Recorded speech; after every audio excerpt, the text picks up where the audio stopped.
It is your prisonplanet.tv memberships that fund so much of what we do here in this operation.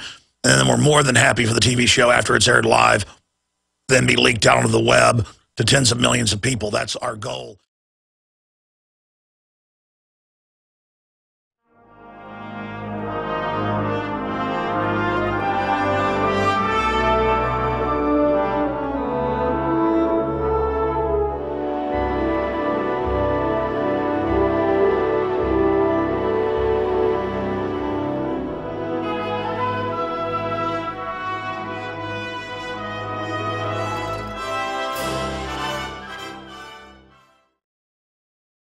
Ladies and gentlemen, it is the second day of November 2012. We're less than 5 days out now from the big election coming up next Tuesday.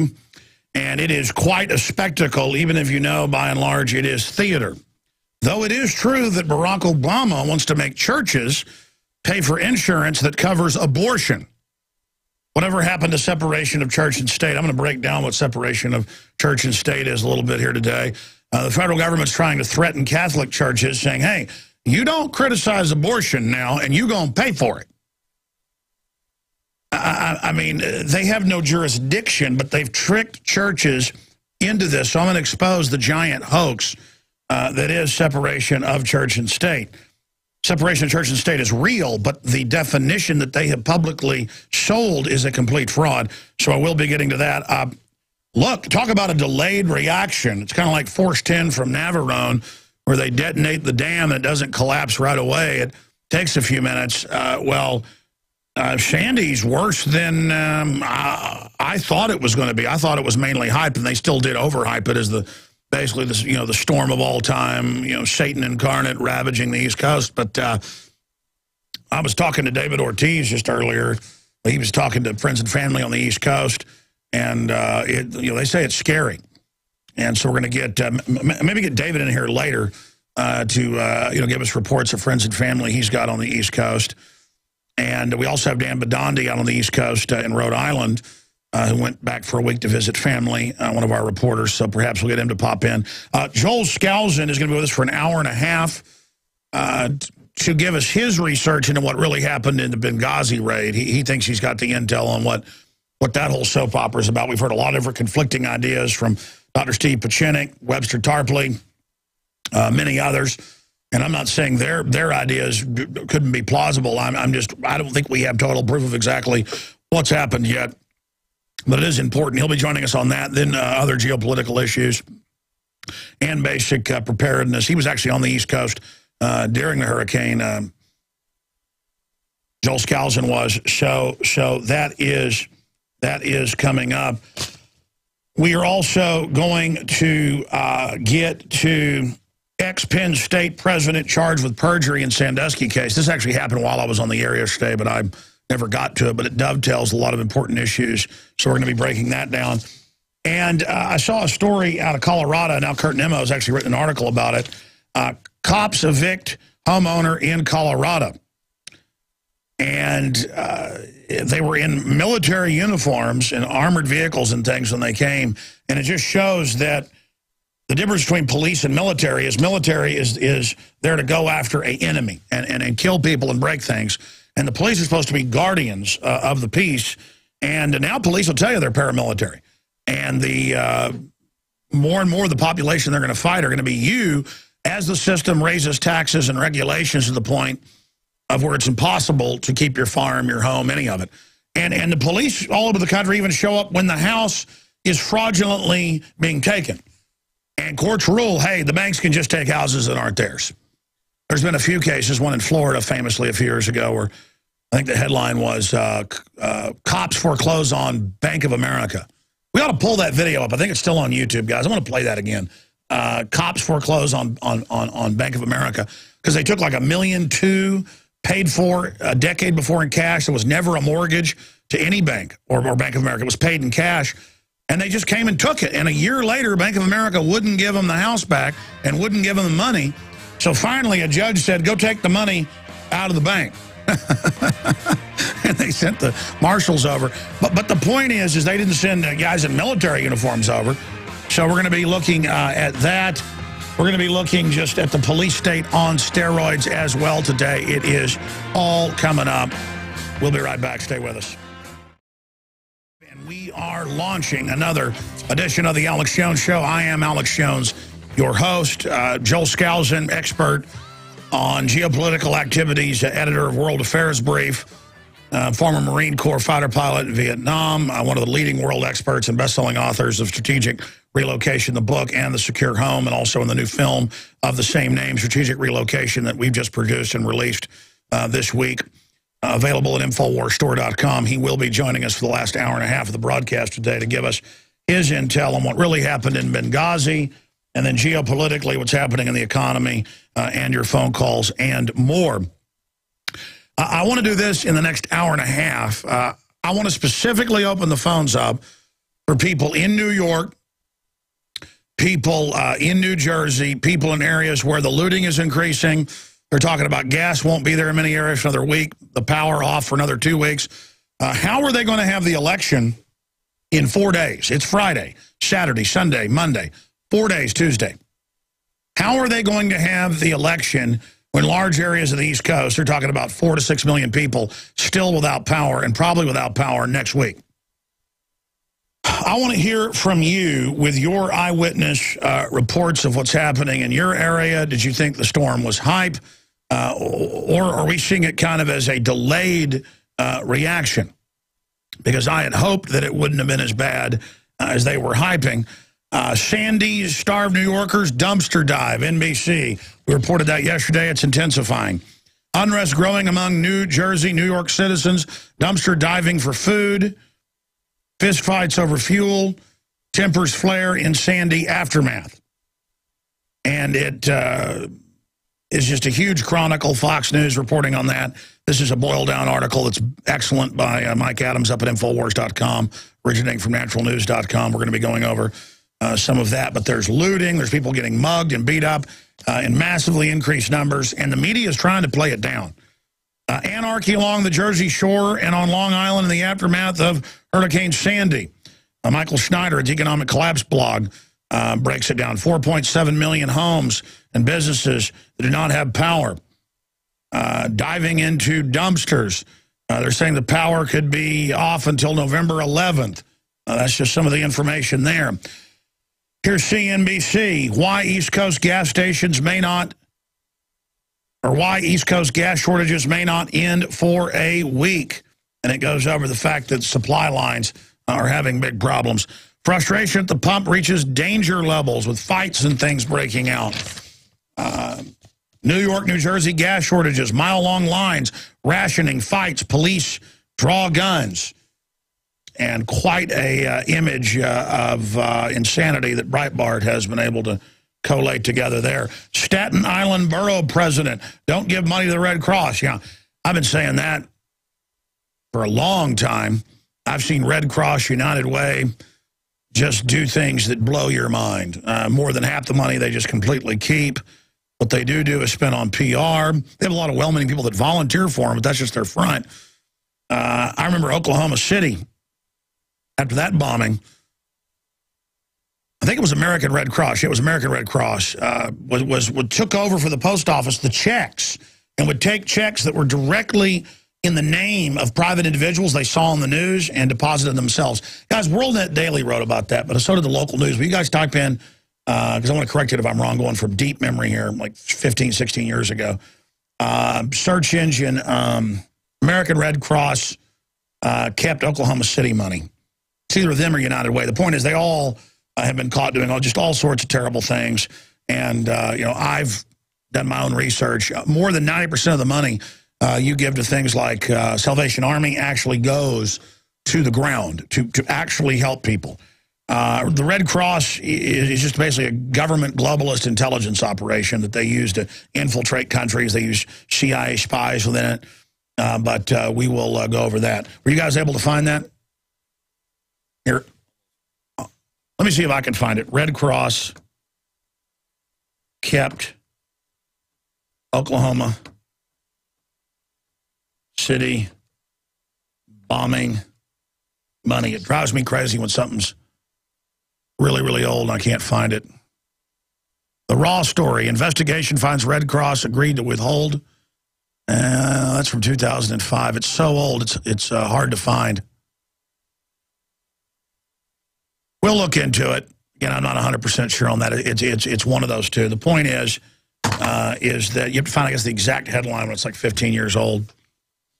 I'll do it during the break. I obsess, kind of obsessive compulsive sometimes over information. Continuing here, New York City looters dressed like Con Edison workers to gain access to houses. And that's being reported by different East Coast papers. Staten Island residents plead for help from Mayor Bloomberg. Yeah, all he'll do is take your guns, folks.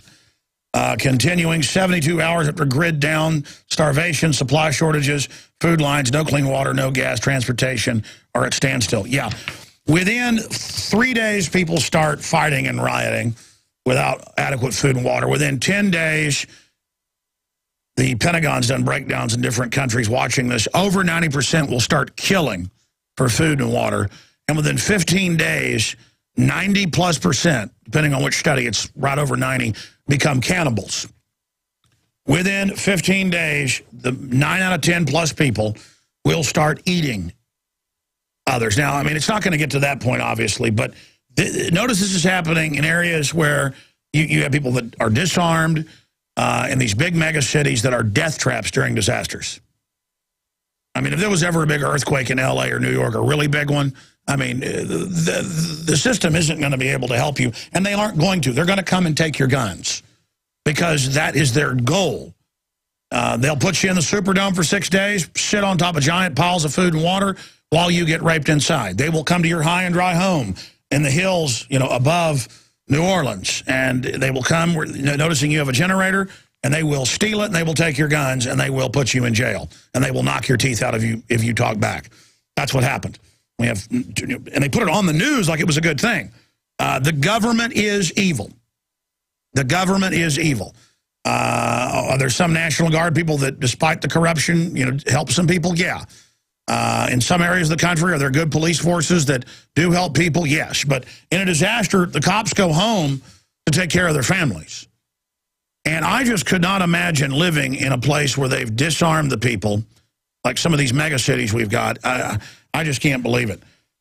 So if they don't get the aid in, and if this continues like what we saw in New Orleans, but on a wider scale on the East Coast, it is going to be hellish. I want to give the number out and talk specifically to people that are in the storm-ravaged areas to give us your reports. 800-259-9231, 800-259-9231. And the websites are Infowars.com and prisonplanet.tv, as well as prisonplanet.com. We are streaming video of the radio show at prisonplanet.tv and InfowarsNews.com. Both those addresses will get you there. And by the way, we're going to have extensive election night coverage during the day on the radio show, and then from 7 until past midnight, we're going to broadcast. So if you total it all up together, yeah, it's about 9 hours of broadcast that we're planning on Tuesday. 3 hours during the regular radio broadcast. We may even go 4 hours. So satellites transmit 4 hours of the show.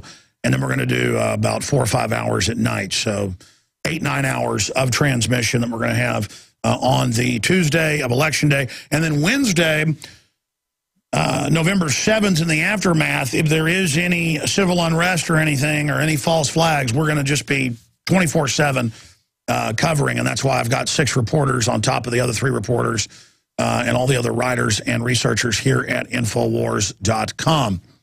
But again, the toll-free number to join us is 1-800-259-9231. And yes, Rob Dew just corrected me. I don't have teleprompters or notes in front of me. I'm going to be on 11 a.m. to 2 p.m., probably later on the radio, and then we're going 5 to midnight or past that. So I guess it's more than 9 hours. I'm just, how many hours is that? Let me see, 5 to midnight or later. That's 7 hours right there, and then at least 3 hours is 10 hours. So there you go. Till I went to public school, I can't even, probably need just a sheet on that stuff. I'm so flabbergasted by what's happening in the world economy and militarily. And the federal government telling churches you will pay for abortions. The confirmed fact that you will give your medical records to the IRS now. We're going to be getting to that. Federal courts saying we'll put cameras on your private property. We will cross no trespassing signs, and we will videotape you and your house and your family, from any rural area, and you have no rights. Federal court ruling that. Federal court's ruling they will walk police dogs up to your front door and then claim that no warrant if they smell marijuana or explosives they're coming in. I mean, they're all dressed up and nobody to fight. And they got the tanks and the armored vehicles getting in place, and all the guys coming back from Iraq and wherever, they do psychological testing. And if somebody thinks gun confiscation's good and thinks tyranny's good, hoorah, they're going into a big city police force and these giant SWAT teams. They're just expanding them into just brigades per state of paramilitary forces who sit in classes every week, hearing George Washington rundown, Second Amendment rundown, the family rundown. They're banning hugging and shaking hands in public schools worldwide. We just all are being inducted into a giant re-education camp. God help us, it's going to get a lot worse before it gets better. We'll come back with your phone call straight ahead from the hurricane-ravaged areas in the aftermath of Hurricane Sandy. This is a song that Ben Bernanke loves. He covers himself with all of your stolen money that the IRS collects and sends directly to the private offshore Federal Reserve. But don't worry, girls all over the West are going into puberty at even age 3 now. Cancer is exploding, and they admit it's the plastic additives on purpose. But don't worry, in the United States, in Europe, and now in Australia, hugging is banned, jogging is banned. Everything will be banned. We are good little prisoners. We are absolute prisoners in this system. Ladies and gentlemen, we could not be here if it was not for you. Again, I just want to thank all of our listeners and supporters and station managers that carry the show. By the grace of God, our broadcast is exploding. And that's a good sign that, yes, as the tyranny increases, people are waking up. Okay, we're taking calls right now, so you can give us your eyewitness reports on what's happening. But the subways are still flooded, and I just cannot believe that so many people, I guess some of them had their houses totally destroyed, so I mean, what could they do? But a lot of people are on the news saying they tried to go to the grocery store that day, the day before it was hitting, to try to get food and toilet paper, and were unable to get it. I mean, I just do not understand not having, your garage stuffed full of stuff or whatever. I mean, even if you're poor, you can buy a few extra cans of, food every week and try to pile it up. I mean, I was looking, I saw an article last week I didn't get to. I think it was McClatchy. Will you guys print it for me? It was Associated Press, too, I think, did one, that the average household on welfare gets $60,000. Shoot, when I started making $60,000 a year, I thought I was rich. I mean, the people on welfare make $60,000 a year per household. Holy mackerel! Anyway, side issue. Let's go to your phone calls. John in New Jersey. Where are you calling us from in New Jersey? I'm actually up in northern New Jersey now. I evacuated Long Beach Island yesterday. I rode the storm out there, and reports aren't exaggerated, man. It is just total devastation, Armageddon down there. Just scary. Yeah, that's where I saw like entire, it's one solid, as you know, you live there, but I've driven through it, one solid tourist deal for everybody from New York and New Jersey. It's just solid little hotels and things, and they're like tumped over and smashed in the photos I've seen. Yeah, I took a lot of photos. Like you said, it was kind of stupid. I was running out of water and food, but I had this morbid curiosity just to see what was going to happen and just to witness this thing, The cops they weren't too bad, but you could see they were getting off on it. They were kicking people out of houses.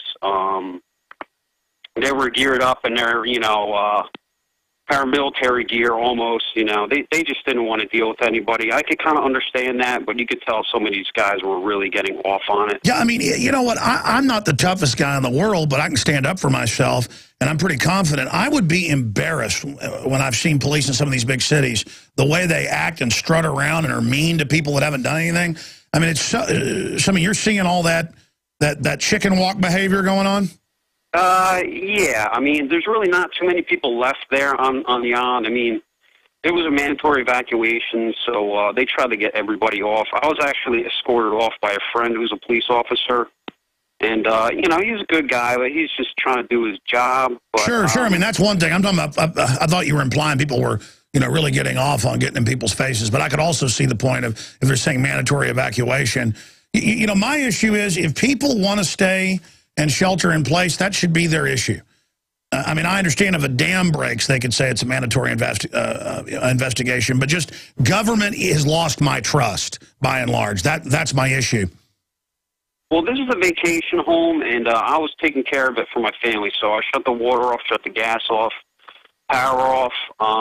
I did all I could do, and then I got out of there, and I went up to, I'm up in northern New Jersey now, and from all the way South Jersey up the Parkway, mile-long, you know, traffic jams just to get gas at every rest stop.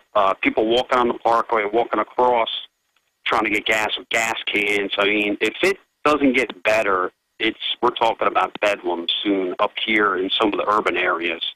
Down south, it's a little more close-knit community where I was just relying on the friends, you know, to just, you know, to get food, to get water, and everybody kind of banded together. But up here, I mean, I think it's going to be, you know, every man for himself. And well, that was my next question, but we're going to break. But I want to briefly ask you this when we come back, and we'll go to other calls. Talking to John in New Jersey, how bad is it going to get when the food and the water runs out and the gas runs out? We are back live, ladies and gentlemen. We've got news on the economy, news on the Catholic Church and others being told to pay for abortions. Most churches are saluting and saying, well, if the government says so, we better do it, having no idea what the First Amendment is. In fact, guys, will you go get me one of the citizen rule books, please, that we put free in every order? Because I want to show people the evil First Amendment and explain what it is. This is not a mystery. But just like they can have the media announcing world government run by private mega banks all over the news, but then separately have the ADL and Southern Poverty Law Center come out and say that it doesn't exist. Isn't that interesting? It exists, but it doesn't exist. World government's good, but if you don't like it, you're insane and it doesn't exist. It's the same thing with the First Amendment. Congress shall make no law respecting an establishment of religion or prohibiting the free exercise thereof. Congress shall make no law respecting the establishment of religion or prohibiting the free exercise thereof. That's the separation of church and state. The government is not in the realm of the church. You can't charge them property taxes. You can't charge them taxes. You can't charge them anything. And until the 50s, that was the case in this country. And then they had the Rockefeller-funded World Council and National Council of Churches have the big denominations say, oh, we're becoming charitable organizations and stepping into government regulatory control. To the point of now they'll send SWAT teams to churches that aren't 501c3 sometimes on the news and show preachers being arrested, running the hoax that's illegal. And the cops are like the general public. They can't tie their shoelaces. And they really think it's illegal to not be under the government. When Congress shall make no law respecting an establishment of religion or prohibiting the free exercise thereof. That's why devil worshipers are allowed to chop open and eat goats. That's why Hopi Indians can take mescaline.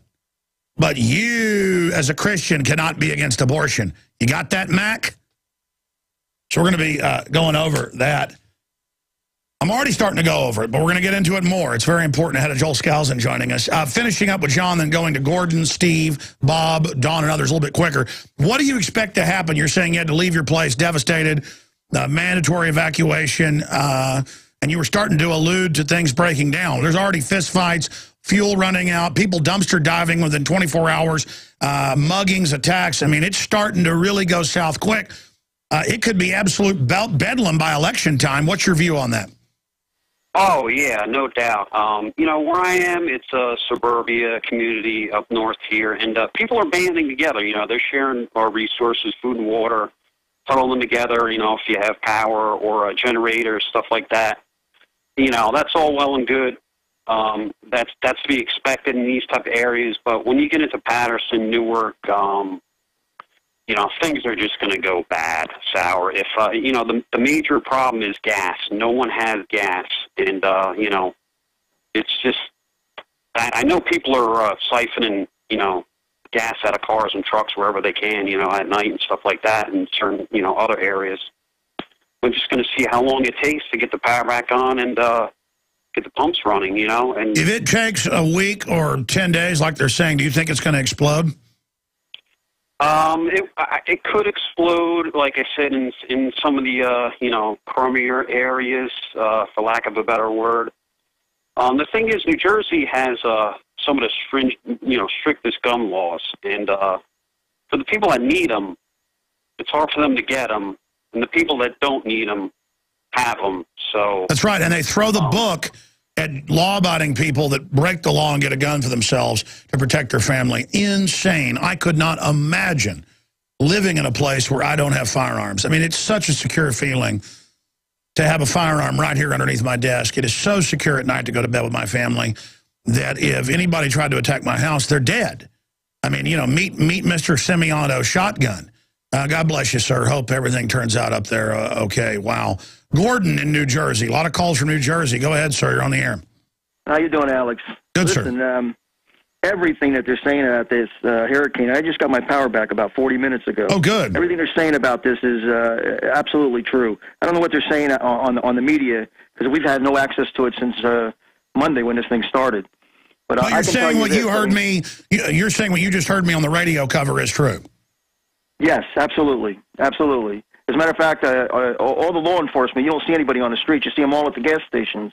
They got several cars there with the lights flashing, people standing in line with gas cans. No cars are allowed in there with their gas cans for their generators, and they're just lined up. I mean, it's just like waiting for something to happen with everybody there. And they're waiting there for hours, 3 hours. My next-door neighbor spent 3 hours trying to get gas. Yeah, they're saying it could take, depending on the areas, 2 to 10 days for gas to get delivered, and they're talking about November 11th till the power's back in most areas. But I'm glad to hear you got your power back. Maybe those estimates are wrong. Well, no, they're doing them like in 200, you know, like 200 houses at a time. All the businesses are right now dark. There's no way of getting food. They're letting you in there one at a time. That's also causing lines. One at a time, they're sitting there marking the prices on the things, and we don't even know if the prices are right or not, whether they're gouging you for that. They're also they're only taking cash in these places because obviously they don't have the electric to do the credit cards and that. So we have, you know, I went to the bank to get cash. They're allowing one customer in at a time. They're only giving them $100 of their money, and that is it. You know, so this is going to break down soon because with all the people that are in line and the people that are trying to get their money and the food and the water and the gas, I mean, it's getting down into 30 degrees right now in the evenings, and people are freezing in these houses. You know, with no. There you go. No every time there's a disaster, everybody just basically falls apart in these big cities, and then people in the country are fine. Because, well, I'm busy right now putting in a gas tank. I'm just going to start having fuel deliveries and gassing up at my house. Why not? You know, I'm on a well and everything else, but I just feel for people that have been brought up totally under welfare or domesticated who are not going to have any idea what to do as the Depression incrementally rots things. God bless you, sir. Good to hear from you. Yeah, that is certainly what he's saying is backed up in the news reports. I saw where the welfare folks are really freaking out because they don't really have food stamps anymore. It's credit cards. And they let them get cash back so they can get liquor, cigarettes, things like that. And it's a giant, you know, the corporations like it because the 50 million people roughly on food stamps, they're in there at the grocery stores and everywhere else, you know, buying goods, and everybody else subsidizes it. But then those people, it get to where they don't know how to go get a job, basically. And plus, globalists have deindustrialized the country to a great extent, so it forces a lot of folks onto it, and then they get accustomed to it. So what's going to happen now that we're what, 3 days into the welfare recipients, I have a couple articles here, mainstream news, saying that the welfare recipients cannot get anything because they have welfare cards. And again, they'll let them, on average, get about $50 out a day on that they normally use, to buy the things that are prohibited with a Lone Star card like we have here in Texas. They're called different things, different parts of the area. Like, let me just find that article. I actually have a couple articles on that instead of just mentioning it. It's important to actually find the article itself. Here's an important one. They're sending crews from Alabama and other states up there to try to get the power back on. But the unions that run these cities in New Jersey and New York, this is out of News 4, News 48, WAFF, they're being turned back and told you can't help because you're non-union. The hurricane ravaged East Coast will be receiving North Alabama help, but crews learned they'll be doing work in Long Island, New York, instead of New Jersey. Crews from Decatur Utilities headed up this week, but Derek Moore, one of Decatur workers, said they were told by crews in New Jersey that they can't do any work there since they're not union employees. Have you ever heard of getting the power back on so people don't freeze to death? I mean, the guys that aren't union are going to leave, and they're not going to be there during the emergency. I mean, they're not going to drive down. I guess you will get more work and get more pay. I guess it's all about money. So there you go. Just unbelievably disgusting. Local TSA workers headed to East Coast. Oh, they're headed to help with recovery efforts in Northeast, including some local federal employees. That's out of KSDK television. Can you imagine when the average TSA worker has their poison they're into? A lot of them want to rob drugs out of your suitcase because they're drug addicts. Schedule 3 narcotics and painkillers and sleeping pills. That's a huge epidemic on record. Or they're pedophiles who like to grab little kids. Or they're just bullies that like to dominate people. Or they're pervs that like good-looking women, and I've seen it. You see a good-looking woman coming through, you'll see a guy who's into that. He'll go, and they'll all laugh, and they'll call him over, and it's on. These are weird, empty, powerless people that like to go around thugging all day. Just absolutely incredible. So local TSA workers headed to East Coast. Unbelievable. More St. Louisians, if that's how you say it, are headed into the destruction zone to help with recovery efforts in Northeast, including some local federal employees. TSA workers, well, they didn't call them agents, are leaving Thursday. Wow, an article that actually called them what they are. TSA workers are leaving Thursday. What they are is unbonded goons to help Sandy survivors. They're not only be helping the traveling public, but their fellow TSA screeners are dealing with the aftermath of the storm. And it goes on to say that's happening. So look out, ladies and gentlemen. Bacteria, sewage, and unknown contaminants in Sandy. Let me get to your calls here, but I do know that, oh, here it is. Yeah, without electricity, New Yorkers on food stamps can't pay for food.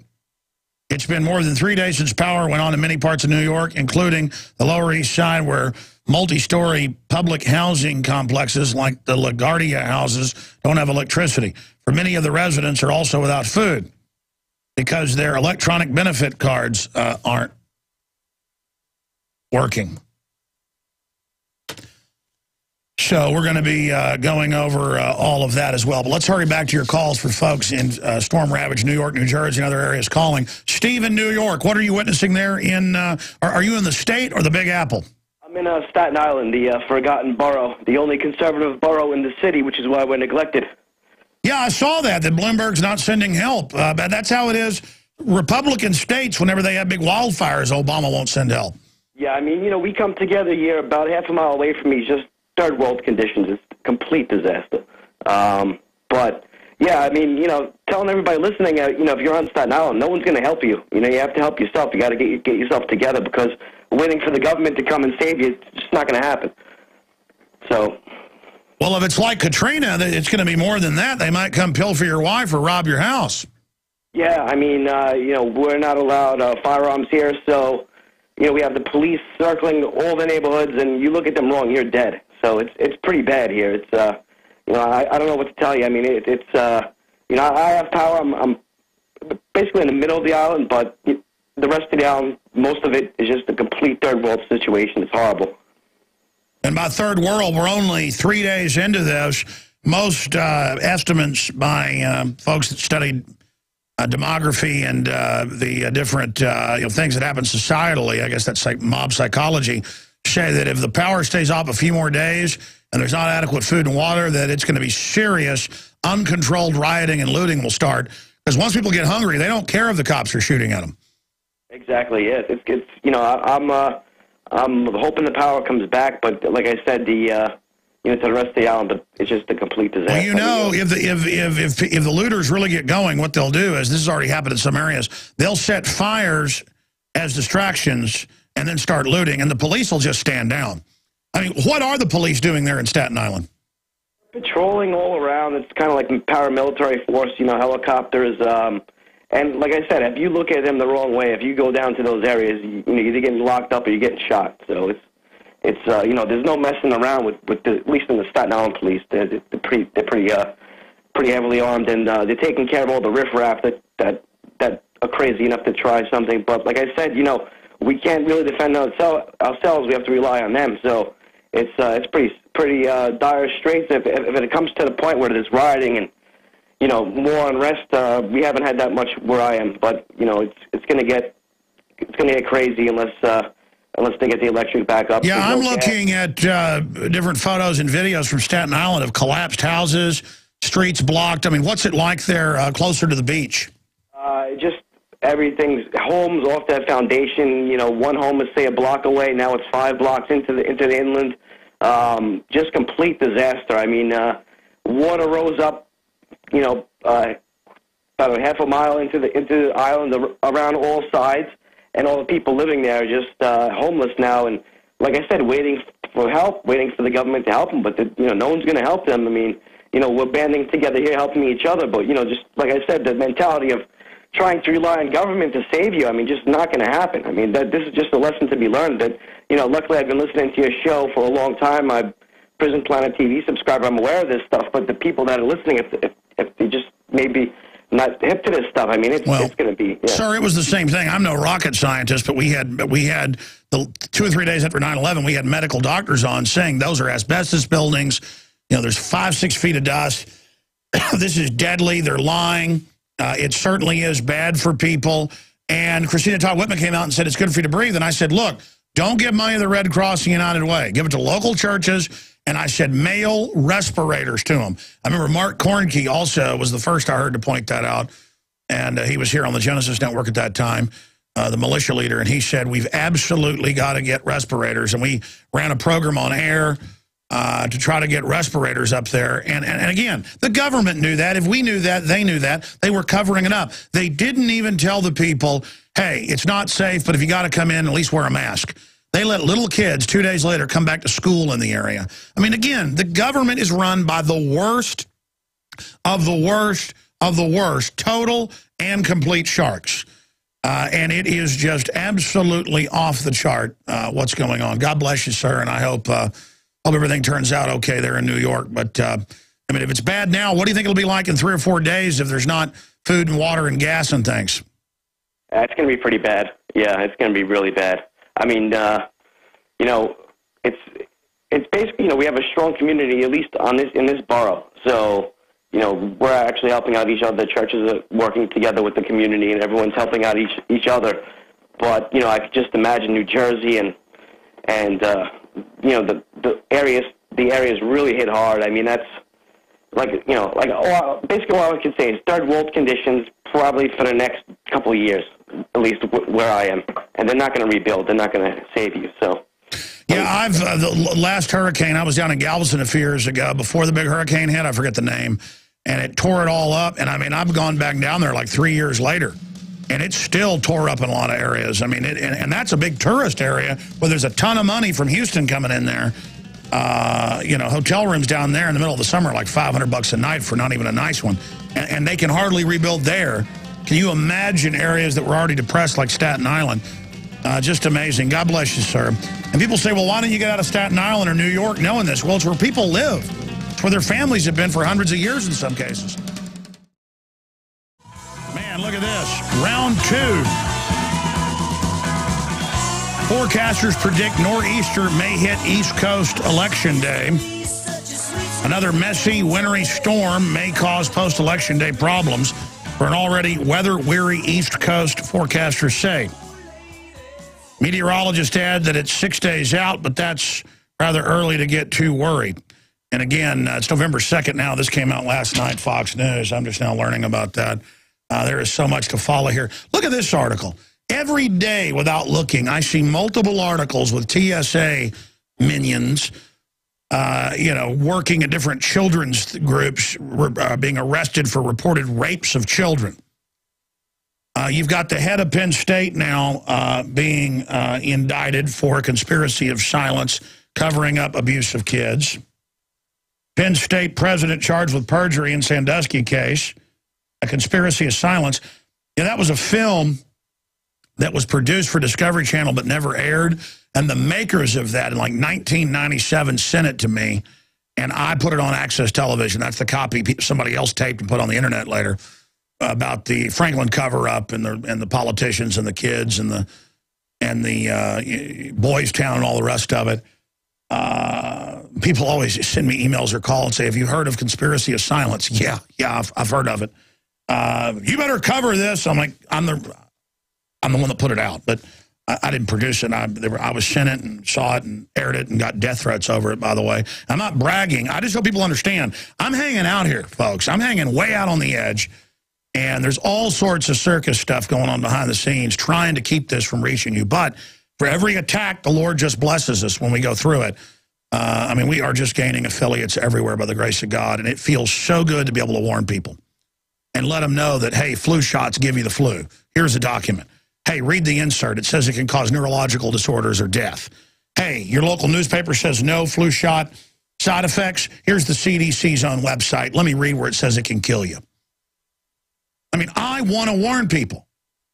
If I knew somebody was going in their backyard and a man-eating tiger was back there, I'd go tell my neighbor. It's just normal, everyday human behavior to be aware of this and want to warn people. And there are a lot of criminals out there that, want to keep their good thing going. But it's gotten so big now. The good news is there are good guys and bad guys in government and corporations. And that's why every day I see multiple articles. I mean, here's another one. Homeland Security worker charged with soliciting kids on Facebook. Washington Examiner. I mean, it's multiple times daily. Who do you think wants to go get a uniform? Who do you think craves bossing people around all day? Either people who came out of cop families, they're out of the military, it's the best job they can get, they go and do it because they like excitement and going after bad guys. There's those types. But there's also the minority, that's a large minority, that like power because they're pieces of trash. And they want to use undue power on you. And, I mean, folks, I've got like 3 articles today about federal workers and people being arrested for raping kids. I mean, who are these people? It's an army of scum. All right, I know we've got Bob in New Jersey. We've got Dawn in New York. We've got Josh in New Jersey. Sarah in New Jersey. Nick in New York. We're going to get to all of you real quick. I'll try to shut up, make your point, and I'll go to the next person. We're going to start the next hour in about... Well, there's a 1-minute break coming up and 10-second ID, and we'll start the next hour. If you want to support us and support yourself, get Strategic Relocation, the book. It's full of diagrams, photos, maps. Joel Skousen, available at InfoWarsStore.com. And the new film, here it is. Strategic Relocation, the film with Alex Jones and Joel Skousen, along with the new film on fluoride in the water that's excellent, The Great Culling. Ladies and gentlemen, we are now into hour number 2 in 30 minutes. Joel Skousen of World Affairs Brief Editor will be joining us with breaking intel he's got on the Benghazi situation and a lot more. And, of course, we're covering election 2012. In fact, Rob Dew gave me the rundown here of Tuesday and Wednesday night. We're going to have a raft of special guests, and on the audio feeds at Infowars.com and on the radio, but also at PrisonPlanet.tv. We're going to have a free video box for the entire election coverage, and I'll be here have a raft of special guests. I'll tell you about that in the next segment. Right now, let's go back to the calls. Bob in New Jersey, thanks for holding and thanks for getting through. Bob, you've heard the other folks from New Jersey and New York say it's as bad or worse as what we're seeing on television. How bad is it in your area? Well, Alex, I'm very fortunate. I live a bit inland from Atlantic City, and my power was out for about 18 hours, but restored. Oh, good. But what I'm observing is that the height of stupidity, as far as I'm concerned, is the fact that many of the storage facilities for oil, gas, and diesel fuel in Pennsylvania as well as in New Jersey don't have backup power in order to be able to pump their products in or out of the storage facilities. And in addition, many of the problems caused by the shortage of gasoline is not for the shortage of gasoline itself, but rather because in the state of New Jersey, there's no requirement for gas stations to have backup power. Wow. Yeah, I saw some reports of that, and it looks like it's a chain reaction. And we've talked about that in preparedness so much, that the supply lines are so long, and everything now to have maximum profit is delivered as needed. No one stockpiles anything in corporations, businesses, that if you have any disruption, it can be catastrophic.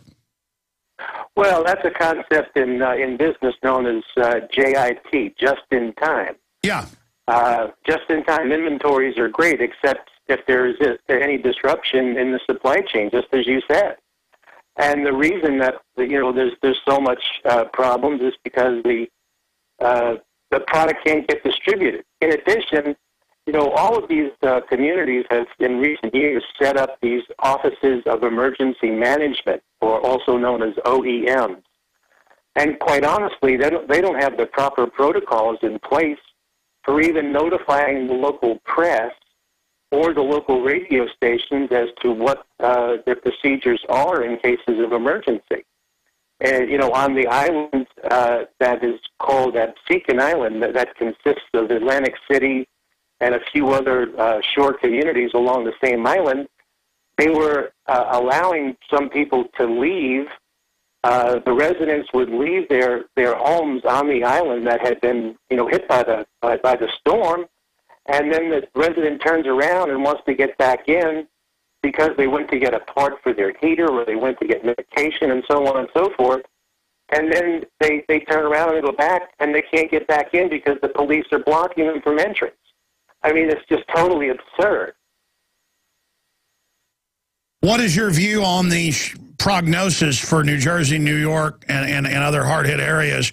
I mean, it looks like it's a slow burn, but things are starting to degenerate, and that power may not be back on in some areas until after Election Day. I mean, how is that going to affect the election? How is that going to affect other things? Well, obviously, there's going to be some places where power is not restored prior to the election, and that's obviously going to cause, a very low turnout in certain areas. And it'll most likely be in the more urban centers where it's more difficult for them to restore power. Yeah, and that'll hurt Obama. But a lot of experts have looked at it and said, well, it overall hurts Romney worse. Very interesting. Good thing they're both puppets anyway, so it's all academic. Stay with us. We'll be back. More calls and the First Amendment straight ahead. We are back live, ladies and gentlemen, and the mafia government is using the aftermath of Hurricane Sandy to call for more power for FEMA. Even as FEMA is doing nothing but raising floodplain regulations, trying to make you buy insurance from the government, trying to run your life, confiscating your guns in Katrina. Truly disgusting. Aaron Dykes has a report that just went up at Infowars.com. As society unravels in the wake of Sandy, politicians endorse more power for FEMA. We're going to be getting into some of that. Also, I saw this yesterday, but I want to get more into it today. The little girl who reached puberty as young as 6, junk food, plastic packaging, and computer screens. Could they be to blame? And they go on to admit the studies that it is to blame. This has been out for decades. They know this, but when I talk about it, they've had George Soros-affiliated media groups come out and just say that I'm attacking gay people. When the studies were saying that it confused the sexual organs and sexual endocrine hormone levels in rats. I mean, I'm just reading a study, but see, they want to all make it about, you know, society is changing. Well, yeah, I mean, the fish are becoming bisexual. I mean, is that an obsession over sexual preference with fish and frogs, amphibians? There's some crazy stuff going on. We're being manipulated. Fluoride, sodium fluoride, bisphenol A, aspartame. We're in a giant laboratory situation here. Now, expanding on all of this, I also want to get into this report first after I take some calls. Then Joel Skousen, editor of World Affairs Brief, joining us on some important breaking geopolitical news dealing with Benghazi and more coming up in about 25 minutes. But I want to get into McClatchy, Washington Bureau article. Bishop orders priest to read anti-Obama letter at Sunday sermons. We're going to be going over the real meaning of the First Amendment here in just a moment. But let's rush through some of your calls now for people that have been patiently holding. Don in New York, how bad is the aftermath of the storm with looting and robberies and the power being off and giant gas lines intensifying? I mean, if this continues, a lot of experts are saying it's going to degenerate the next few days. What can you tell us, Don? Well, it was so nice to talk to you, Alex. Thank you. I'm in Long Island, and it's pretty bad here. I mean, down on the South Shore, it's like a total war zone. The National Guard's out there running around in their uniforms and their Humvees. I was online for gas last night for about 2 hours, and talk about people degenerating. I witnessed it firsthand last night. It was pretty scary. What type of things did you witness, Don? Oh, just people cutting and screaming and blowing their horns and cursing at everyone, and it was mayhem. It was just total mayhem. It's crazy. I mean, I'm fortunate enough to have power. I'm a small business owner here on the South Shore, so I'm seeing the devastation down along the South Shore, you know, firsthand here. So it's unbelievable. And then they have these government-funded charging stations where you could bring your cell phone there and charge your cell phone. Really? People can't even charge their own cell phones? It's unbelievable. Where do you think it's going to go if the power stays off and people run out of food? I mean, there was dumpster diving within 24 hours. So many people, it appears, did not do any preparation.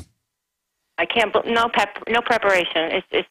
It's mind-boggling to me. I don't know. I mean, from what I witnessed last night at the gas station, and this was over gasoline, I can't even imagine, you know, what people are going to be like with food if it gets to that point. Well, thank you for the call, and please stay in touch with us, Don. Thank you. Josh in New Jersey, also storm ravaged. We're getting reports there from listeners who just joined us on how bad it really is. Eyewitness reports. Josh, what are you seeing? Hey, Alex. Well, I'm about 10 miles off the coast in Monmouth County, which got nailed, Belmar, Asbury. Basically, the shoreline's gone. You know, everything's gone. As you can imagine, all the pictures. We're still out of power. The whole town, basically my whole county's out of power. Doesn't really make any sense. There's no answers for anything, and they were telling us ahead of time, 7 to 10 days, and they're kind of sticking to that. And a lot of areas seem to be shut down at the substation. So I'm not sure why they're making the problem worse for themselves. Doesn't make any sense. Where do you think this whole situation is going?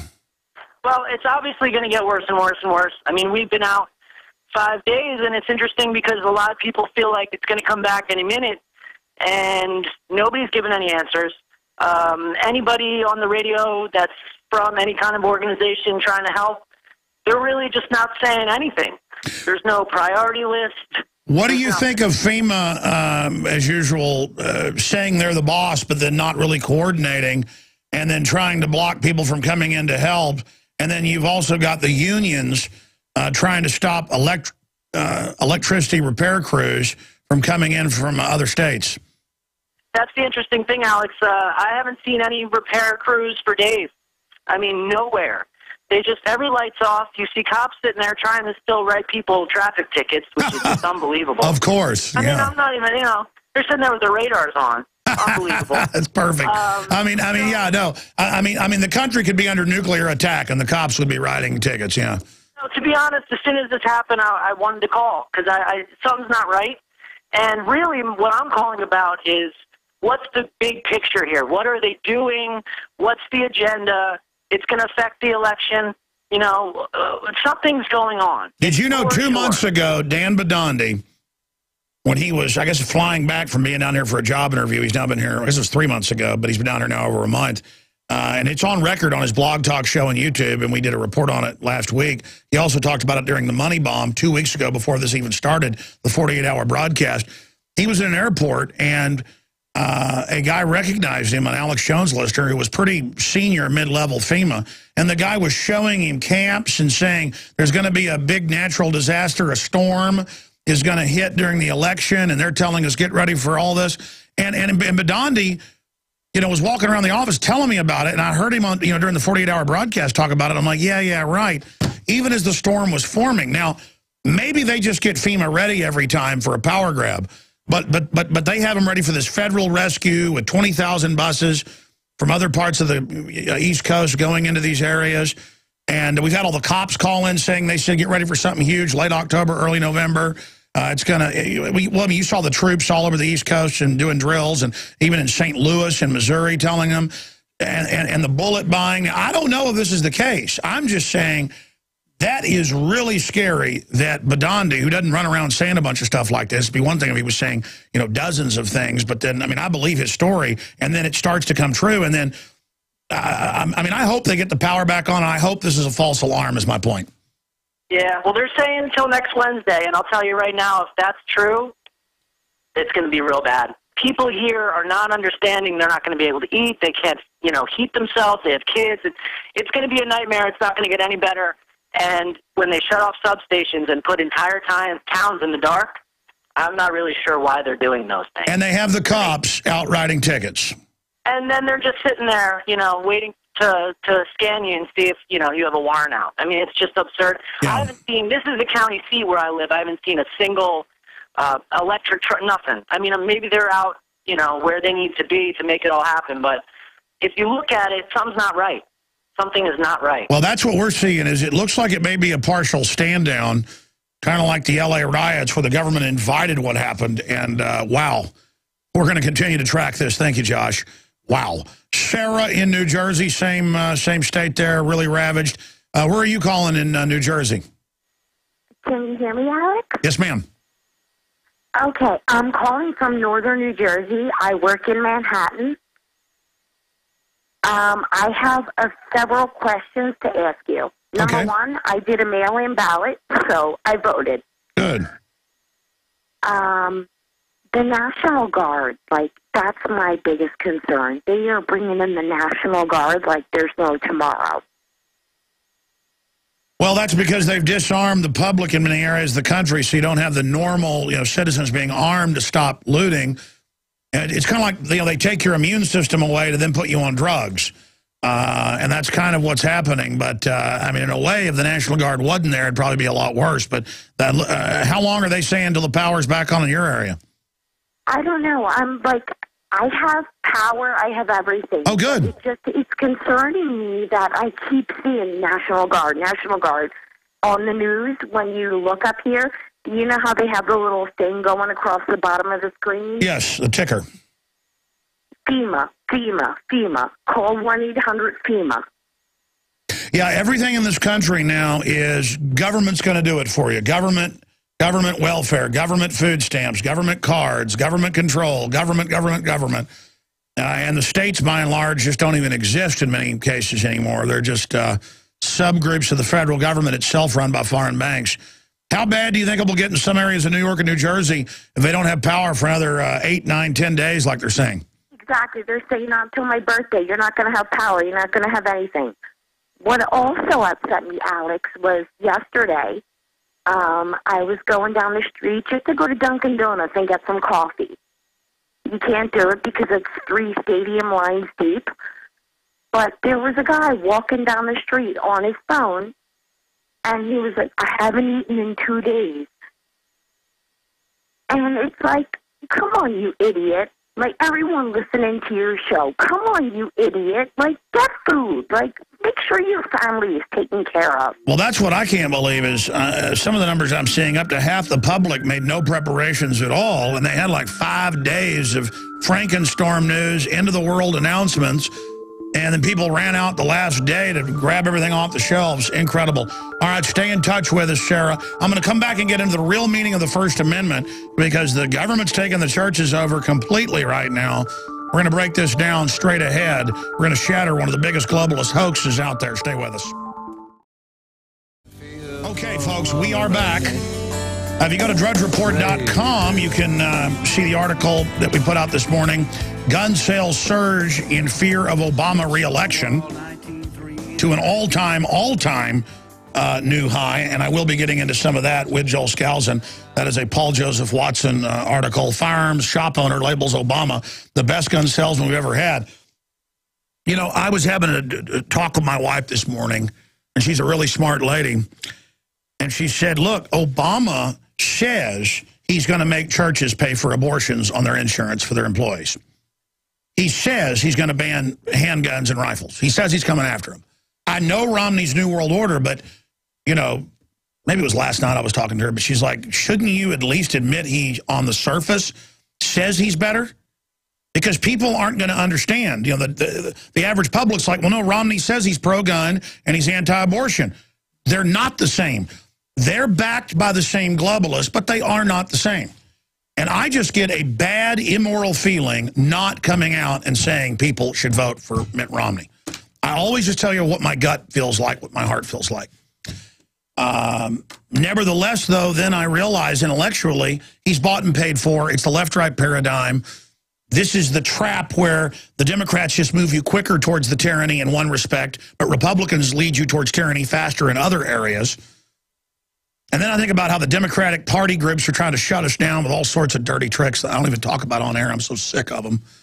And all they're going to make us do is work harder and expand. I'm not going to let these people shut us down.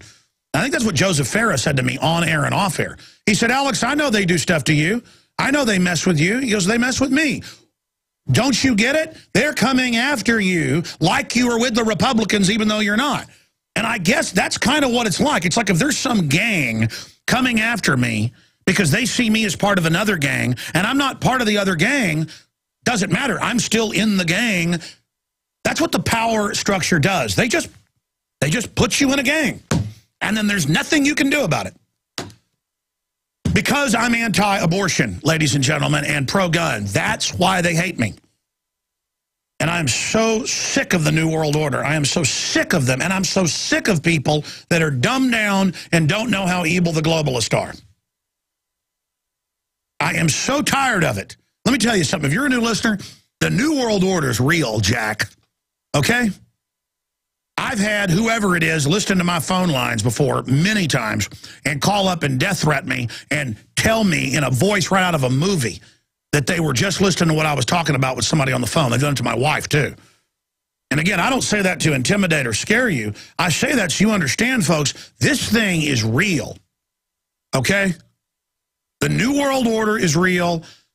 The additives they put in the food to make our girls go into puberty and to feminize our boys, that's all in the government documents, Eco-Science and other books, White House Science Czar. I mean, I understand why people think some of this stuff couldn't be true, because reality is over the top. We got Joel Skousen coming up. This is a short segment. I'll have to get into the First Amendment first, but go ahead and get him on Skype and everything and get him lined up. We'll be doing Skype video, phone, audio, because Skype doesn't have good audio for whatever reason, at least last time, but always riveting and informative. That's coming up. But it does shake me to my core that I don't have the oratory communication skills to really get across to people how real this is. I mean, there's a desperation that if I could just teach the general public what I've personally seen, what I've personally witnessed from government and the globalist, then you would know. I mean, if you knew what I knew, well, I guess someone cannot be told about the Matrix. One must see it for themselves. And that's an allegory for life. I've chosen the red pill. And let me tell you, folks, taking the red pill is incredible. And it is a life-changing event to find reality, the door to reality, open the door, and then discover more and more and break through those boundaries and to learn how little you really do know. But then you look at the general public who has no idea. But here's the mind trick. If you take the blue pill to live in the Matrix, all that evil's still there. Just now you are spiritually, physically, mentally blind to it. But you're so delusional you don't even know when you're being destroyed. It's like you never see it coming. I want you to see it coming. We got to beat these people. We got to do it. We are back live for the balance of the broadcast. Joel Skousen, expert on disaster preparedness, strategic relocation, will be joining us, but he also writes the World Affairs Brief. And guys, I meant to print off his site, his Benghazi report that's just come out. Will you guys print that off the World Affairs Brief site for me as well? So that's coming up here in just a few minutes. I promised to do this, so I'm going to finish up on this attack on the First Amendment. We've mentioned it some, but now some of the churches are doing the right thing. The only thing. I'm going to briefly talk about that. But David Ortiz, we just took a bunch of calls. We'll be getting to more of them from Nick in New York, Bob in New York, Tommy in New York, Kirby in New York. So folks don't run up their phone bills. We might just get their numbers and then call them back or let them call back in. Leave the lines open for them later in the next hour with Joel Skousen because he's about to join us. But we've heard people calling in, the power out, their neighbors, being looted. All sorts of things are going on. People dumpster diving, large portions of the population not getting prepared. You've been down here for a few months now as an Infowars nightly news reporter, David, doing a great job. And we got some of your reports up on the site right now from just the last few days with Gary Johnson talking about the Bilderberg Group and the New World Order, Libertarian candidate. Pretty powerful. But tell us what your sister has been telling you and the reports you're getting from where, just from her neck of the woods where she lives. Well, basically, Alex, people in the New York, New Jersey area, they really don't cry wolf a lot. So when I started to get these texts over the past couple of days, they were pretty intense. My sister sent me a text saying, David, this is scary, with an exclamation. Yeah, you got notes there, what she said, yeah. Right. She sent me another text, and this is over the course of 2-3 days, 2 to 3.5 hour wait times. She sent me another text saying I couldn't back out without a cop's help, meaning that she was getting gas, and once she was done filling up the tank, things were so chaotic as she was backing out, the public wouldn't even let her reverse. So she needed the cops' help to really just get out of there. She says no more than $30 worth of gas. That's the most you can get, and you need cash. Look at how self-centered and lazy the average person is now. I mean, this is not the Depression generation who were 90% self-sufficient roughly, and millions ended up starving to death one way or another, university studies show. Imagine if we ever have a real depression here, what it'll look like. That's extremely, extremely scary. And right now, people are at the brink. Thank God there's little glimmers of hope, like lights and electricity are starting to, be put up now. Some people have electricity, but people, you can hear it in their voice, their tonality. It's almost like they're starting to break, So I'm happy to hear that a lot of people... Within just 3 days. Just takes 3 days. Well, that's what all the studies in every culture show.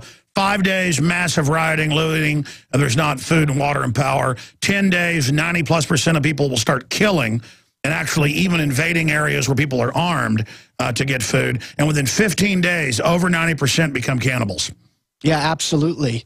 And another thing she's saying is that there's continual press conferences with Governor Chris Christie saying that gas stations can't price gouge, almost hinting that some gas stations are flirting with the idea. Oh, it's obviously going on, but I've seen some reports of that. But that other point about not even AAA will come out and give you gas. Yeah, basically AAA, whenever your car is in trouble, they always give you 2 gallons of free gasoline so that you can pull over to the local strip mall and then they could, tow you. Instead of just carrying a small can in your own car. Yeah, yeah, I know. They don't even have that. AAA, you don't get free gas now. So the problem is a lot of people are running out of gas, waiting for gas on the gas line. And so now you've got some cars. Well, a lot of areas won't even give cars gas. They're just giving people cans for generators. Right. So I mean, talking to your family, if this keeps going another 3-4 days, is it going to blow sky high? Oh, my God. Yeah, it's really concerning. People are breaking too. My father, former military guy, he hasn't had heat for 3-4 days. He's now going to another family member's house because my mother just got a cold. The grandchildren are getting colds. So people are starting to break emotionally because they also don't have heat. It's not. Wow, incredible, incredible. David Ortiz, thank you so much. We'll be covering this on Infowars Nightly News tonight, 7 o'clock Central. Thank you. Thank you, David. Look, I'm going to get to the First Amendment thing later in the next hour. I keep promising to do it, but then I've got to segue into Joel Skousen because he's an expert on this subject, but I need to get into this First Amendment thing. I'll do it at the bottom of the hour next hour, I promise. I don't normally back things off. It's just that so much is happening. And this fight with the government takeover of churches, saying what they've got to do, you've got to pay for health care plans that have abortion. It is totally illegal because Congress shall make no law respecting an establishment of religion or prohibiting the free exercise thereof. That's the beginning of the First Amendment. So I'll just give you an addendum right now and then shift gears into what's happening on the East Coast. But in all orders of books, videos, the new film, Strategic Relocation with Joel Skousen, in all of the orders, you get a free citizen rule book with the Constitution, Bill of Rights, Declaration of Independence, and a lot more. Going over all this. But let me read you the First Amendment here. Congress shall make no law respecting an establishment of religion or prohibiting the free exercise thereof. Whenever you hear about free speech, it's about somebody's right to get taxpayer money to put a crucifix in a bowl of urine. Oh, they've got their right, but you're not going to criticize abortion in your church. They actually tell people in Baptist churches, Methodists now, when you have your First Amendment, government has no jurisdiction. That's what separation of church and state means. It doesn't mean that government then says churches can't have views on the world. And it goes on, or abridging the freedom of speech or the press or the right of the people to peaceably assemble and to petition the government for redress of grievances. That's the First Amendment. And the point is that I'm a Protestant myself. That's what I've been raised as. But I've got to commend the Catholics for the Catholic bishops and people for coming out and saying, you don't tell us we've got to hire people who aren't our religion, A, and B, that in the churches, and that we've got to pay for abortions and their health care. We're not doing that. And Obama is evil. Okay, I mean, that's what they've come out. I've got the letter right here. It's in McClatchy News. And that's what the churches are supposed to do. Okay? This Romans 13 garbage, all of it. We're the people. The Bill of Rights and Constitution, Declaration of Independence, that is literally a sacred document based on common law, based on the Magna Carta, based on things that go back to Leviticus before it, and it's sacred. It's sacred, and that's what we render unto. That's our Caesar. But again, because just like the separation of church and state, Christ says, render unto Caesar things that are Caesar, things to God that are God's. The government has no jurisdiction in the religion. The two separate things. Two separate things. But then our government is based on that biblical system, which says you've got your free will. That's why you can go out and be a devil worshiper or an atheist or whatever you're into. But I got my right to say killing babies is wrong. You understand it? Now, I'm ranting, but that's basically it. I'll get more into it later. Joel Skousen, of course, is publisher of World Affairs Brief. He is also was a fighter pilot with the Marines in the Vietnam era. He's also one of the leading experts on secure homes and preparedness. And he, of course, is the author of several books. In fact, I just had them in here. Oh, here they are over here. I had them up on the desk. Let me get them up here. Strategic Relocation, the third edition, that is the basis of this new film that just came out. And it goes over in 2 hours and 40-something minutes with the expanded extras total. The whole thing that we're facing, the globalist takeover program, the 3 global power blocks, from Joel's deep research, what he thinks their program is to fully bring down the U.S. and then turn it into the new army of the world government, which Obama said our military is under UN NATO control. All of this is in the new film, Strategic Relocation. Strategic Relocation, the film, and it's going to, we have it in stock now. It starts shipping next week, so get your order in now. We can pretty much say now shipping for Strategic Relocation, and it integrates with these 2 books that we sell as well, The Secure Home by Joel Skousen, the Bible of, just all the different variants from inexpensive to expensive ways to secure and also hide your home, hide the secure areas of your home, and strategic relocation, which just isn't about running off to the hills. I mean, that's in there if you want to be in the safest place, but also if you live in big cities, the escape routes, basic preparedness, a map of all the countries with deep research on their scale of liberty and economic freedom.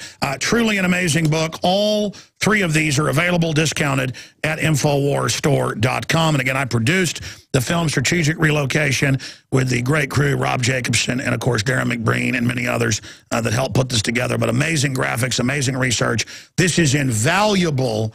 And I think every car should have strategic relocation in it because it's full of the water quality, nuclear plants, areas that can't be passed in bad weather, military bases, nuclear strike areas. And that's not why Joel Skousen is really joining us today. We'll talk more about it, some about it in the next hour, but I just wanted to get that plug in. This is available at InfoWarsStore.com or by calling 888-253-3139, or you can also see it next Thursday. I don't want it to get conflicted with the election, so next Thursday was going to be Monday. We're going to premiere it at prisonplanet.tv for everyone and also integrate it in with the aftermath of the hurricane. All right, Joel Skousen joins us right now. Joel, before we get into Benghazi and geopolitical issues, you were on the East Coast, I know, because I talked to you a few days ago.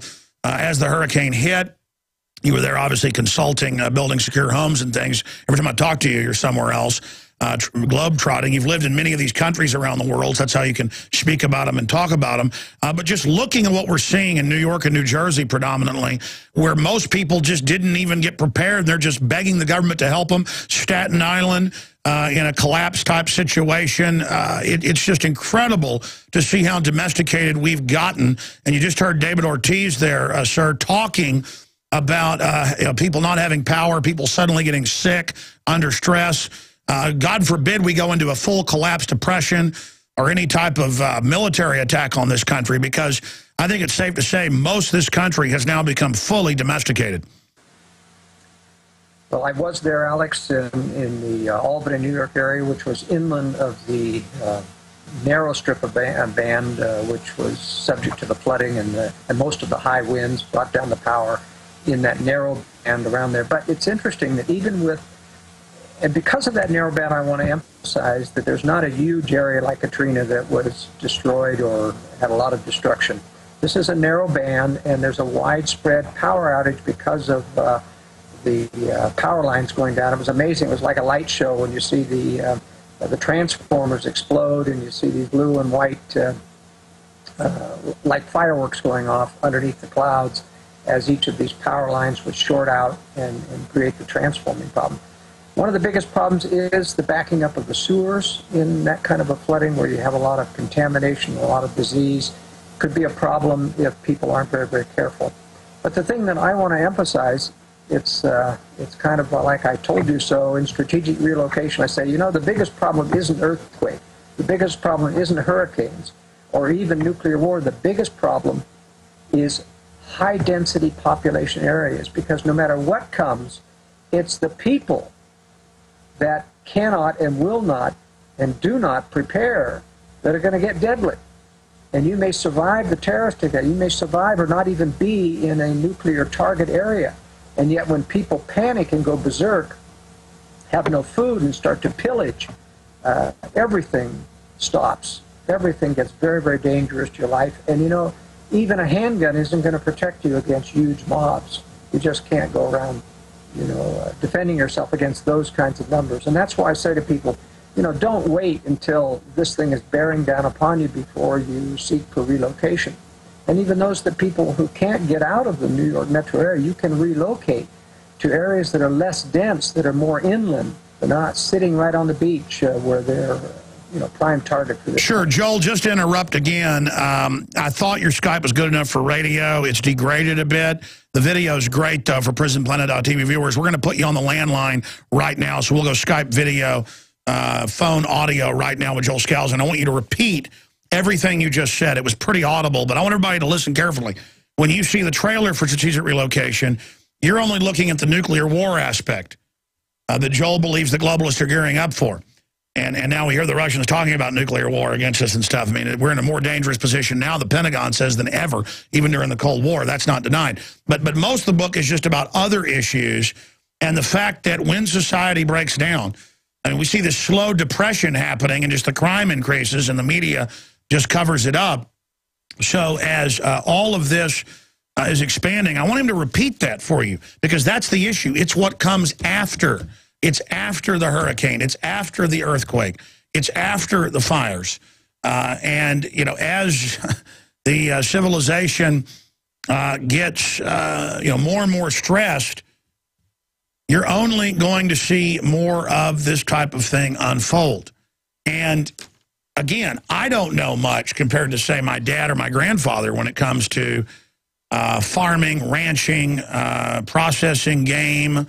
I know more than most of the public, and I am a novice when it comes to old-timers. And I look at the general public, I mean, they literally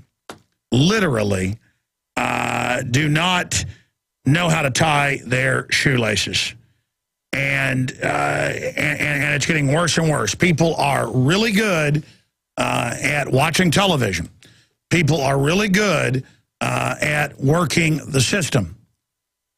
People are really good at all these type of things. Okay, Joel, start over where you said, because quite frankly, I want to cut a trailer out of this to promo the film, because it's so important, you're right. Start over with what you said about, you know, you know, I told you so. I mean, break that down, what the real danger is from disasters. Yes, Alex, what I'm trying to say is that the biggest threat that we have is the high-density population centers that surround people who live in large metro areas. Despite the earthquakes, despite even nuclear war, if you're outside of a blast zone, it's the fact that the people around you cannot sustain themselves in high-density population areas without a continual stream of food, water, and government services. They're going to cause them to get into pillaging, and that can be hazardous to your health. You can't even defend yourself with multiple arms against mobs of people, and you wouldn't even want to. I mean, these people aren't necessarily evil. People simply panic because they haven't prepared and are starving to death and start to look for food or anything else that they can find. One of the things that I thought was interesting as well, Alex, is that people who thought that they could prepare in advance because they had warning, they had, you know, almost a week of warning the store was going. Within 3 days of going out to Home Depot and Lowe's and the other home improvement stores, the generators were gone. The gas cans were gone. The water supplies, even though there was still food in the supermarkets, the water supplies were gone from the supermarkets, and so were the batteries. And so a lot of people just don't think. They get narrow-minded about, well, batteries are going to be at this location. They fail to realize you go to a toy store, and they had all kinds of batteries. You go to a baby store, they had all kinds of batteries because nobody thought about going there. So, you know, people aren't very smart about dealing in a panic situation. They really, there's no substitute for preparation, and even when you prepare, you're not going to be able to get out there and interact with the people. Exactly. Stay there. I want to get your take, Joel Skousen, one of the premier experts in preparedness, on where you see this East Coast degeneration going. Well, we know up in New York, one of our affiliates, 1310 AM's on the air. We've had that affiliate for 14 years. I see Jason in New York holding, Nick in New York. I want to get to all of you, but we got our guest on late, but we're going to get to you. Joel Skousen of World Affairs Brief, the editor, joins us, the new film, Strategic Relocation. Folks, you just need to see the film to start thinking about preparedness and thinking about the different elements of it. Joel, I want to get into geopolitically some of the breaking news you have here today with Benghazi and where you see this election going. But you have this hurricane hit. We got another blue northern coming in about 4 days. They're talking about power out to millions until the 11th. If things are already degenerating, what do you expect to see happen? Because FEMA's already not there bringing food to people and stuff, and the Red Cross isn't helping. We've got people complaining about that. You know, my issue is people should be prepared themselves unless they're the elderly or the infirm. What do you expect to happen? Well, I want to reinforce what you're saying. There's no way that FEMA or the federal government or the state government can ever provide enough supplies to have people maintain a normal lifestyle in a crisis where a major cutoff of electricity. You see, electricity is essential. You can't get gas at the stations that don't have electricity. You can't, get around, and many of the traffic lights don't work in these areas, so that the police are overwhelmed with that. I mean, it's just an incredibly difficult thing. Even though there's food, and you can truck in food, the stores don't have any way to refrigerate the stuff. They're not even taking delivery on stuff that they can't keep cold because the generators aren't big enough generally to run the big reefers and other things necessary. So if this lasts as long as to the 11th, now this isn't the end of the world, but believe me, there's going to be you're going to see some desperate people trying to get food, and it's going to be a problem if they don't have enough gas. If they're walking, I think you're going to see some pillaging in some areas. Police will be out in force, but this is going to be a real hardship on people. And hopefully it'll make believers of them, but historically speaking, it doesn't usually work that way. They forget after a year, and then they go back to their normal complacence. Why is that? Because old-timers, statistically, I've seen the numbers, but I just know about my grandparents, especially the ones that live out in the country or lived out in the country. I mean, everybody had a few months of extra food and stuff put up. That's just what you did. Everybody had extra ammo. Everybody had extra cold weather stuff. Everybody, and everybody had, things with their neighbors to help each other with fires or whatever. And then nowadays, not only do people not do it, it's demonized in the popular culture to be a prepper.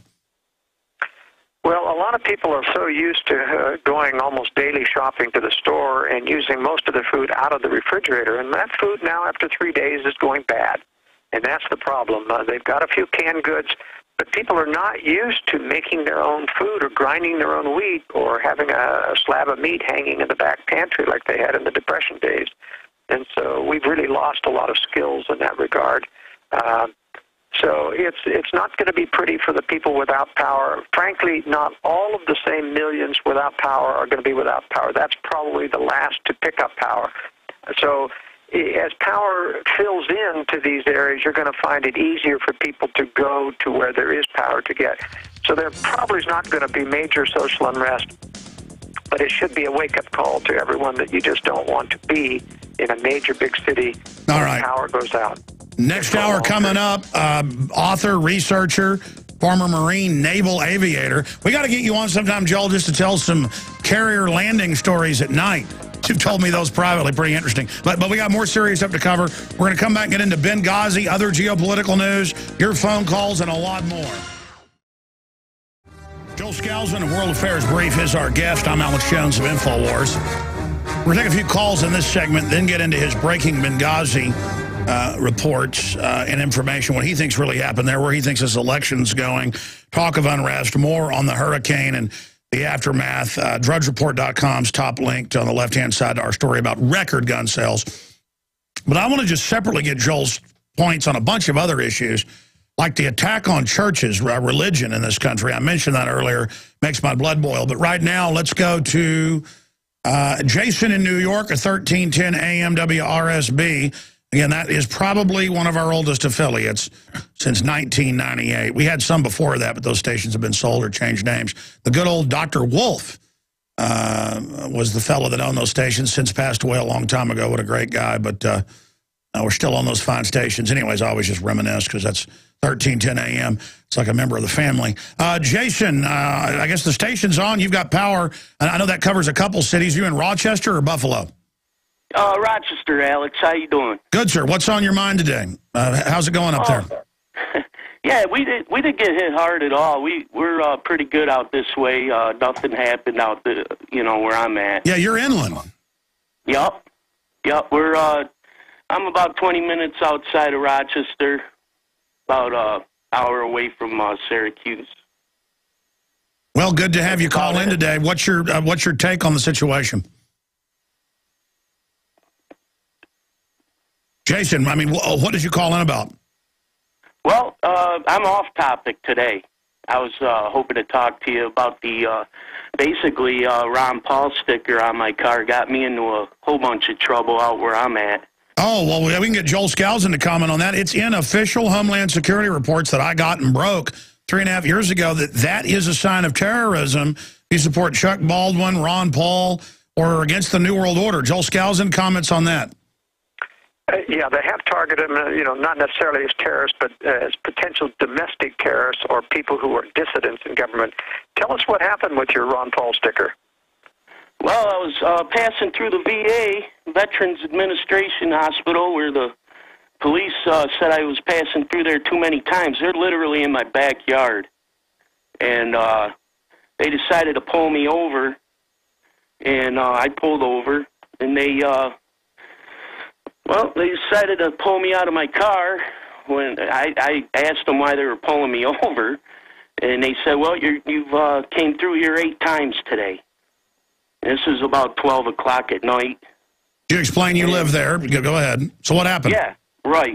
And, well, unfortunately, I had some medicine with me, which I shouldn't have had, I guess. It was, I have back problems. And no, I understand. They turn anything into a crime. So what happened? Well, I had a prescription for morphine. They emptied it into a bag and threw the bottle back in the car, charged me with having narcotics. Well, all you got to do is bring in court. Don't settle. Go to court. They'll keep trying to get you to settle for lesser charge and show the prescription, and then you can go after them for false prosecution. But how did the Ron Paul thing come into it? Well, I've seen them. Well, when they had me handcuffed, and after a while, I seen the one officer kept pounding his flashlight on the bumper sticker. I'm like, what's up with that? He's like, you people make me sick. I'm like, you people? What do you mean? Never mind. And I had a "Don't Tread on Me" bumper sticker. Well, they've taught him you're a cop-killing terrorist.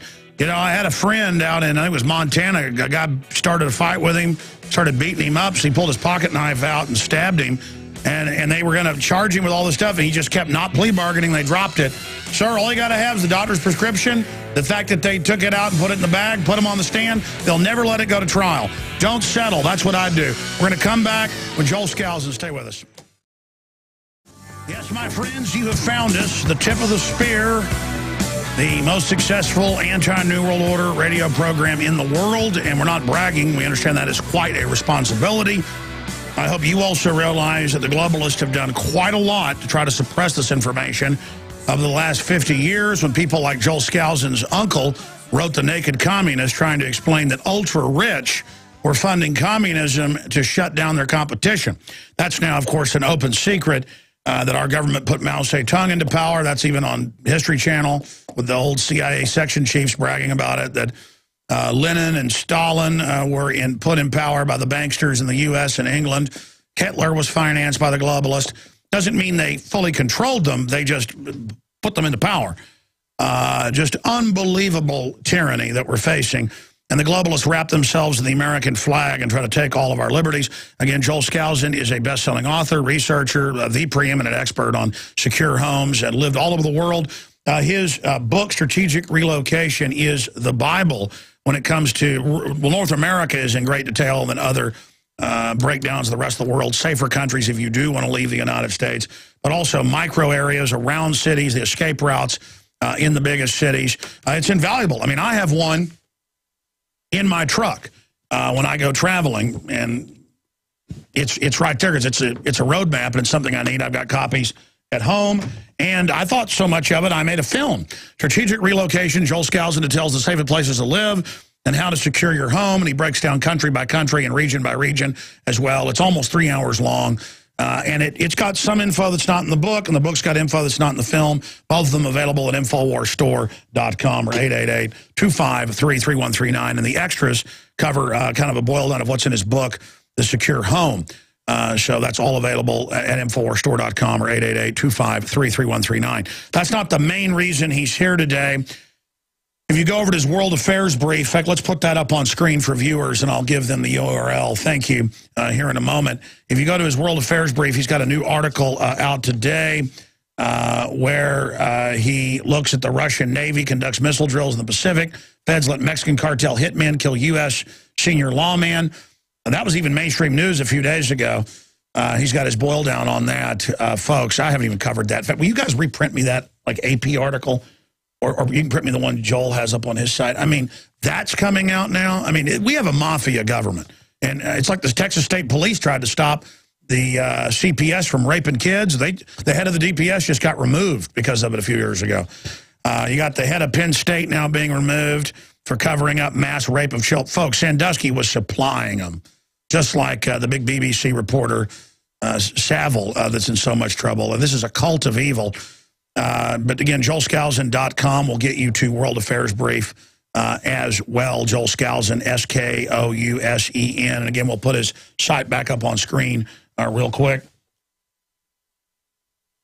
And we'll roll it down so we can see the URL up at the top for viewers there as well. That's joelskousen.com. What's the alternate site if people want to look it up, Joel? worldaffairsbrief.com. That's right. I visit it all the time, but sometimes I got too much data to keep in my head or keep focused in the conscious area of the brain. Joel, geopolitically, break down your Benghazi breaking news and what you see happening in the election. Give us your breakdown on all of that right now. Let me just say before I start there that people can get a free sample copy of today's World Affairs Brief by emailing me at editor@worldaffairsbrief.com. And it's going to be chock full of what we're talking about today, and people will especially want to read my election recommendations. As we've talked about, Alex, before on your show, I am not a believer that Romney is an insider. In fact, I'm sure he's not an insider. They don't let people on the inside who aren't grossly immoral, either heterosexually or homosexually, and cheat on their wives to show that they're otherwise blackmailable. But Romney has got this problem of...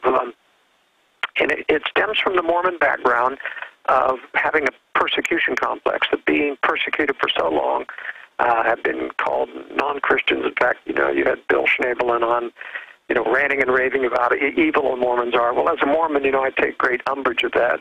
Most Mormons are extremely patriotic, very conservative, very dedicated Christians who really believe in Jesus as their Savior. And but yeah, well, just to be clear, Joel, I don't know who Bill Schnabelen is. We had a 48-hour, broadcast, and I don't want to create a big controversy over this, but I haven't seen what you're talking about, but I'll try to look into it. I was told that we were doing a report on the history of Halloween. That was what I green-lighted for the reporters, but go ahead.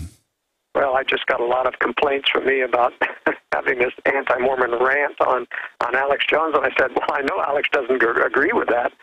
Yeah, well, I don't try to go around attacking, anybody. I mean, I'm trying to fight the New World Order, but yeah, I understand, Alex. But go ahead. I understand.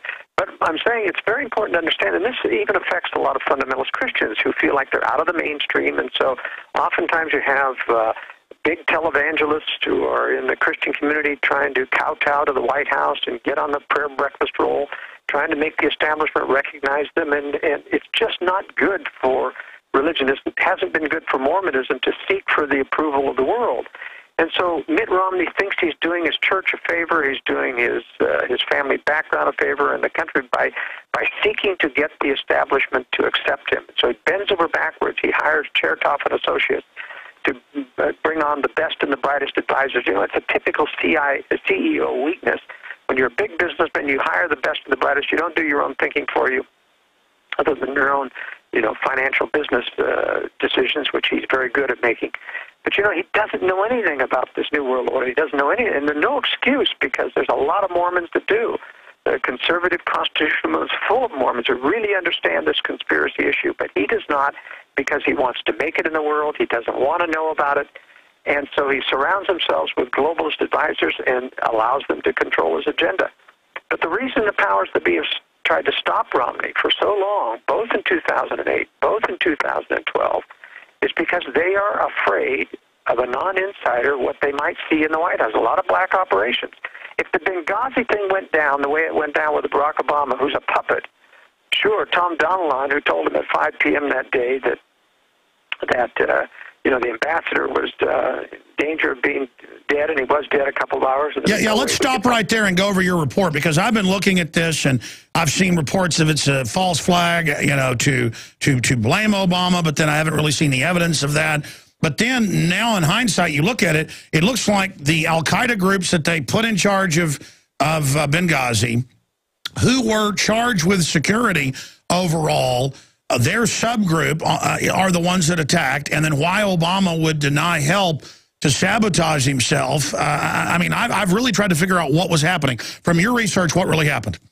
Well, in the first place, Obama had nothing to do with it. Obama's a puppet sitting there. This was done by typical black operations. In my opinion, now, let's go through the issue. First of all, this was not a consulate. This was not an embassy. This was a compound. Had a couple of warehouses associated with this compound. Like a safe house. No, not a safe house. A compound. What they would call a mission, meaning a small compound, temporary building, fairly a substation. Couple of warehouses associated with chock full of weapons that they had collected from Gaddafi when they took over. And a lot of these had been stockpiled, not by any U.S. troops or anything. They'd been stockpiled by various militias. Well, what was happening is that the U.S. was starting to sell off this stockpile or give it away to jihadists who were involved in the Syrian opposition, and they were using Turkey as the channel for this. Well, there was obviously a competition between several of these al-Qaeda and jihadist groups, Muslim Brotherhood included, in the area, and the Benghazi people, wanted those weapons, and that's why the attack went down to take the weapons and keep the United States from shipping them off to other groups. But in the process, this does not explain why the ambassador was allowed to be killed. This was clearly a stand-down order. This was not something where, as many neocon advisors to the president, the president isn't talking, the media isn't talking about what went on here, but alternate media of the left and the right and the neocons is exchanging information about this. And the standard story of the neocons supporting this operation is that they wanted to simply not antagonize Muslims, so they're going to let Americans die rather than directly attack these insurgents, which they had been supporting. This really doesn't hold water, because you could have come in and inserted troops and things. They had plenty of time. This took several hours to go down. You could have inserted, you could have driven off the things and held a truce and sorted it out. They purposely let this ambassador die. And unfortunately, 3 other Americans, 2 Navy SEALs who had disobeyed orders to go in and save the ambassador, plus another techie guy that was there. But what I also found out is there were 5 security people with the ambassador there, and they abandoned him, and they all survived. Now, that's against all the protocols of people who are tasked, whether it's Marines or CIA, and this was CIA, people to protect the ambassador. They abandoned him. That's the only way that they all survived. Well, that's the thing. They say that some say this is a false flag, Tarpley and others, and I've heard them out. I don't know what the truth is perfectly. I'm trying to figure it out. They say it was a false flag to make Obama look bad, but Obama and his people, his apparatus, was in command. They're the ones that denied the help, not the neocons. Well, let me put it this way. It was the dark side of government in command of this. Obama wasn't in command. Obama didn't give any orders. He was simply told what was going down. So why did the dark side do this? Well, let me put it this way. Tarpley's wrong on this, in my opinion. This was not meant to take Obama down, because the dark side of government has an intrinsic relationship with the media. If there was a thing to undo Obama, to take him down, make him look bad, and accrue to Romney, the media would have followed up. They Sure. No, clearly the media was on the side of this, and they're allied with dark side. Stay there. Well, let's see who you think's really behind this and what's at the bottom of it. All right, Joel Skousen, a former Marine Corps naval aviator in Vietnam, author, researcher. He's in our new film, Strategic Relocation, that integrates with the book, Strategic Relocation, all available at InfoWarsStore.com. And everyone needs this. Or let's say you're already prepared. Give it as a gift this Christmas. Give it to your friends and family. Also give gift subscriptions, 12 issues of InfoWars magazine. When we have back issues, we'll stick some of those in too. When supplies allow, so you probably get more in their first shipment. A big color, nice magazine covering all these issues. 12 of them delivered to their door. If that won't wake somebody up, nothing will. So we're going back to print as everybody else gets out of it, and it's having a huge effect. The the 1776 pamphleteers. And as they move in the internet kill switch more and more, it's important to build up our print presence, part of our preparedness to continue to get the word out. Oh, also, we're going to email it out today at about 5 o'clock, the digital version. If you want a free digital version of Infowars magazine, you can go to Infowars.com/newsletter and just sign up with your email, and we will send you a digital copy. We can click on the links and so much more. Very interactive. Infowars.com/newsletter. Okay, Joel, this is a short segment, long segment coming up, but okay, so you're breaking down all the facts. Who do you think was behind it then? Well, this was, in fact, a hit on an elimination of someone who I believe was getting cold feet. There's a lot of pressure on the government. The government's in denial that they are even supplying arms to the Syrian opposition. That's a lie. Christopher Stevens, the ambassador, knew it was a lie. I think he was getting cold feet, and that's what happens. Look what happened to these two generals who argued with the Pentagon. They did not want to stand down. They had live feed. They knew what was going down at that compound, and that an ambassador's life was at stake. The two Navy SEALs were there trying to fight. And 5 CIA security men were there. They wanted to go in with Delta Team. So the admiral. Well, that's right. Let's be clear. The SEALs were almost a mile away and ran there when nobody would help them. They were there attached to CIA and just basically refused to stand down. That's correct. And but what I'm saying is that they had a laser designator with them. That means that they had an armed drone overhead, according to Claire Lopez, former CIA, and either that or an AC-130 gunship up there that was going to devastate, this opposition. And they were told to stand down. Now, that stand-down order had to be heard by General Hall and Admiral Goyette, who were on these communications wires, these satellite communications things, and they went hopping mad to the Pentagon, apparently, and they were both relieved on the spot because of bucking what was going on. And that's right. Nobody's putting this together, but as you put it together, I've seen all these articles, but they never tell you what you're looking at, and now they're trying to trump stuff up on them. So again, you've got an arms cache by the local al-Qaeda security force that's under that command. He gets cold feet, so they send in the al-Qaeda force to kill their own people, basically, because the ambassador wasn't going to go along with giving missiles to al-Qaeda. That's right. And it wasn't that he had gone along before, so I have to estimate that this was getting cold feet. This is not the first shipment that's been made out of Benghazi. To Syria. Yeah, that's right, from Benghazi to Syria through Turkey, and it was clearly an attempt to clean out this situation and make it go away. That's why the entire warehouses have been emptied now. The operation is done, but they didn't just clean out an ambassador who knew too much and to silence him in that sense, because they use these people, ambassadorial diplomatic positions, who are CIA. I mean, Christopher Stevens was CIA, even though he was an ambassador. It happens all the time. My wife was married to a diplomat in Athens, and he turned out to be, I'm sorry, not my wife, but my mother, and he turned out to be CIA. She ended up divorcing after finding that out. But they use black operations all the time, and they don't get rid of them unless they get cold feet. You read Rodney Stitch's book, Defrauding America. It's full of whistleblower accounts of people who got cold feet, started to buck black operations, and they ended up in prison or dead. And that's what happened here, I believe. Yeah, I mean, people say, like you've said, once CIA, always CIA. That's not true. Actually, from what I've researched, the majority finally get given jobs evil enough, they say no, and they just set them up, kill them, or, run them to ground. And that's why this evil keeps winning. It can just go through as many cops, TSA, FBI, Army, whatever they need to find enough dark side operatives to put them into those power ranks. That's right. Now, going back to my original segue into this is the reason they're afraid of having somebody like Romney in. If you're not an outright puppet like Obama or George Bush was, and you're somebody who really thinks he's president, if Romney wins this election and sees an operation like this... Stay there. We got to go to break. Tell us about that when we come back. Monday through Friday from 12 noon to 3 p.m. Eastern. That's, 9 a.m. to noon Pacific. We're here blasting out worldwide. All I want is liberty and freedom and transparency in my constitutional republic. I believe we're a nation state and a republic, not a globalist empire.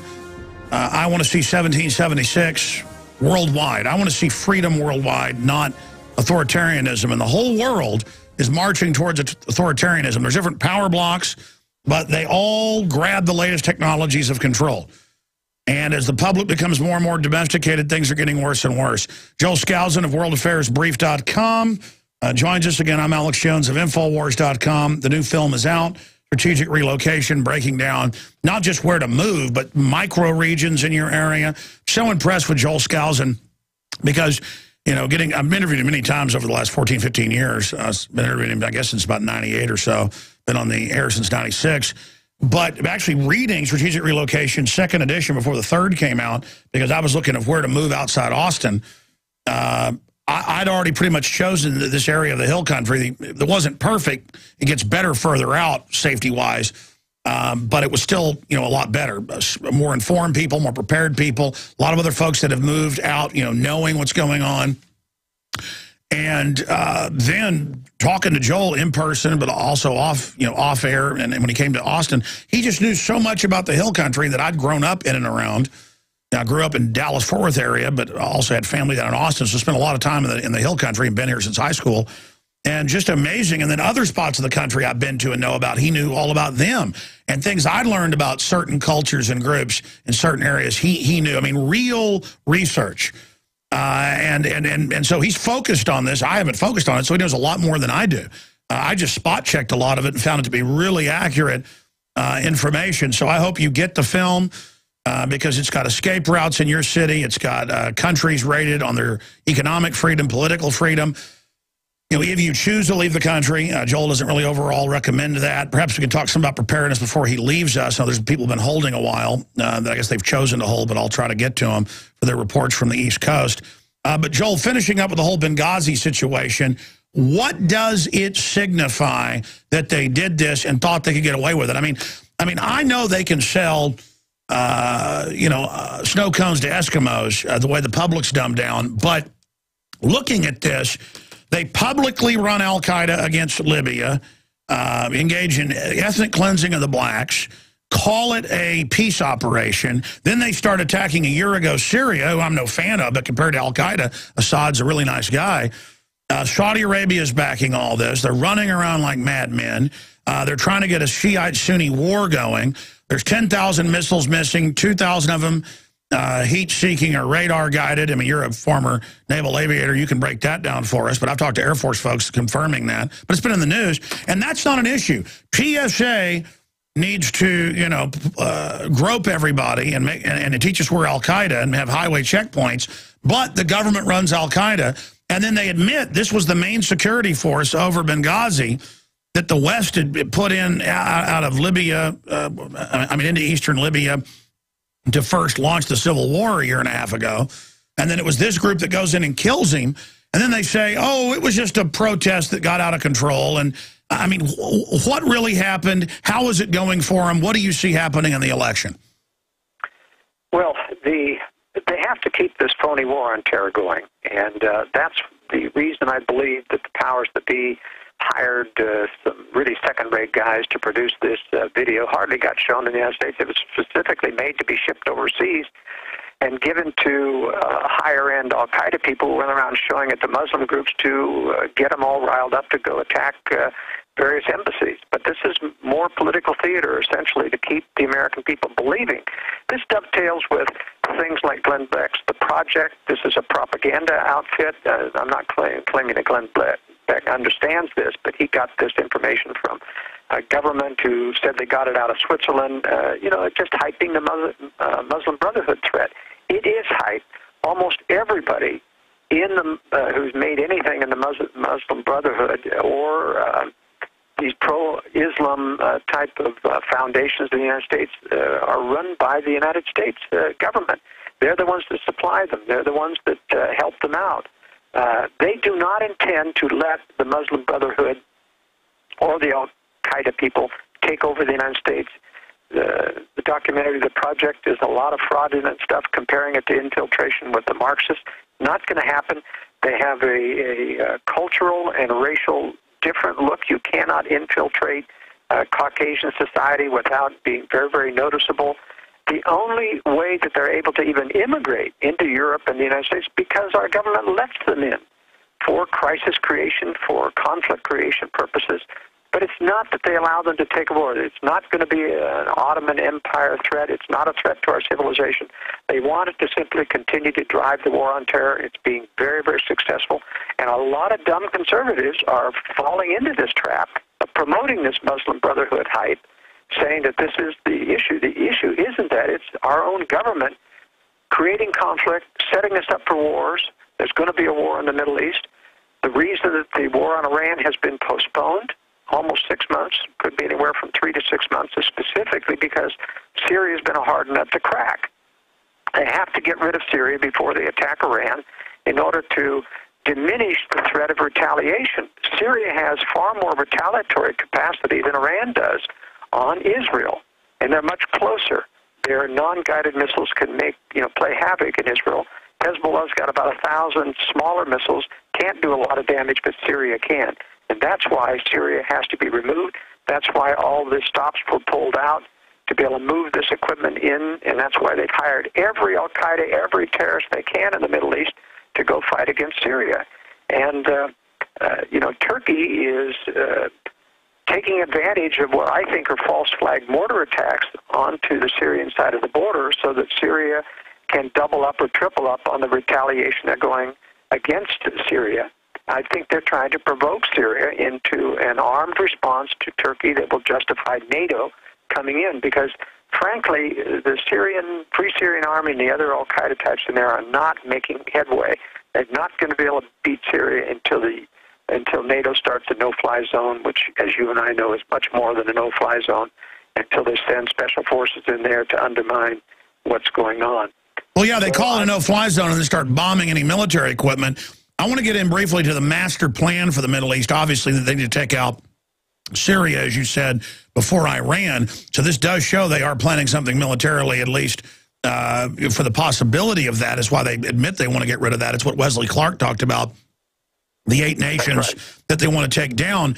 But, when we say 9/11 is an inside job, that's not saying the firefighters were in there with plungers blowing it up, or that the average military person's involved. It's the criminal globalist network that's been caught staging Fast and Furious, that's been caught staging Oklahoma City, that's been caught staging so many things to radically change our republic into a tyranny in the name of safety. But if this doesn't prove 9/11 is an inside job, that they use al-Qaeda against the Russians in the 80s, they use them against the Serbs. When the Serbs respond, they call them terrorists and go remove them. I'm not siding with the Serbs. The point is that's an ethnic, a religious conflict, and the West is stirring it up so that NATO and Europe can get rid of those sovereign countries in the Balkans and change it. And now here's our criminal government siding with al-Qaeda. It shows the ultimate disdain for the public that they're saying, with one hand, al-Qaeda is the greatest threat, give your rights up for it, while the manuals actually say Homeland Security is for conservatives and libertarians and gun owners and Amish and Mormons, for that matter, anybody who wants to be, self-sufficient, Christians, homeschoolers, Ron Paul type folks, patriots, preppers. This is so out in the open. What is their master plan, and how does this tie into al-Qaeda being a tool of the globalist? The master plan, Alex, is antagonizing the two major ethnic groups that support Russia and China.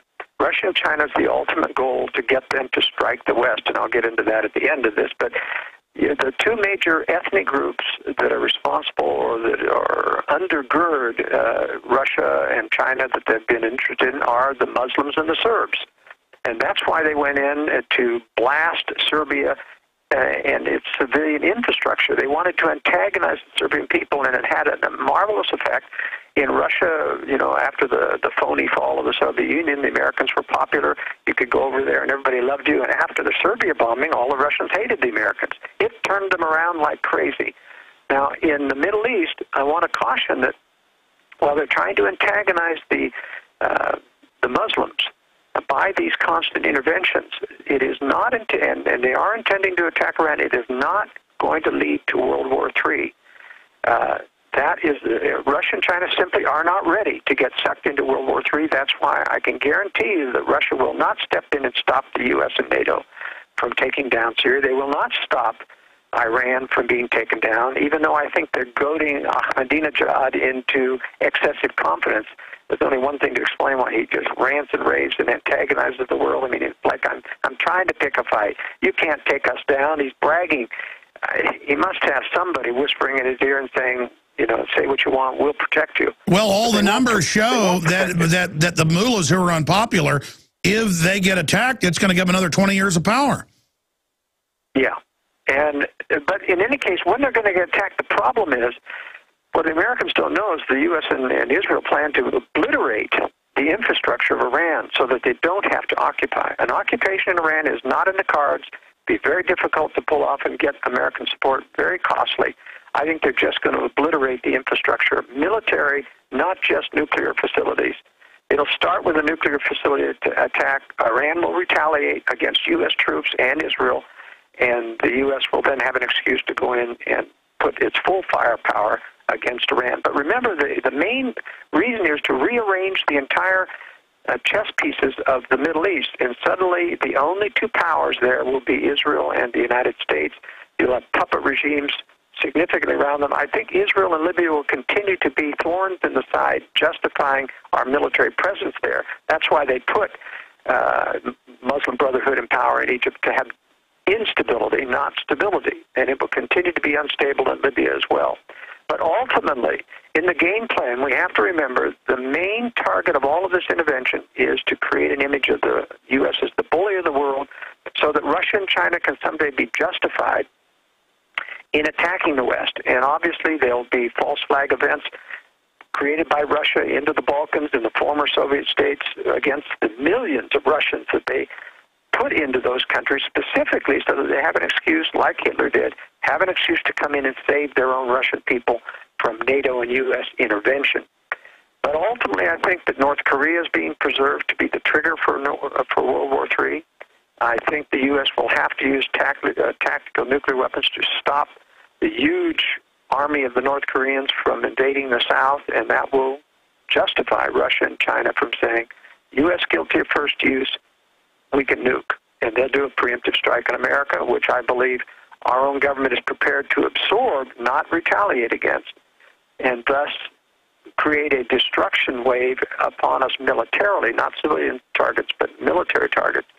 That will. And the globalists are always wanting to abort, quote, minority groups and stuff while posing as liberals. I also see all the urban centers getting destroyed as a good way for the eugenicist to reduce population. From your research, I mean, all my research points towards the Anglo-American establishment being eugenics, Luciferian-based at its core. What is your analysis, Joel Skousen, of the overall mindset of the technocrats?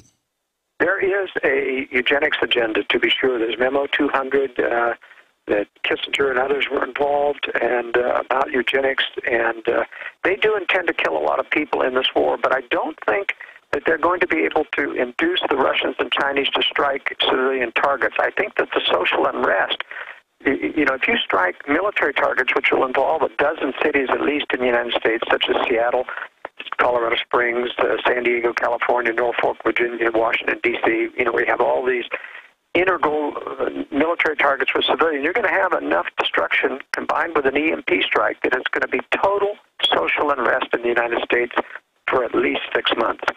And that's enough to cause, you know, real destruction within the cities without being viewed as the bullies themselves. Sure. Briefly, though, you know, you talk about the Muslim infiltration, that's the boogeyman, while the government runs the you know, Sunni arm of that, there's no doubt. Not so much the Shiite run by Iran. But I have dealt with these Agenda 21 people for now about 14 years since I discovered that angle. People I knew about it before I did, but I personally discovered it.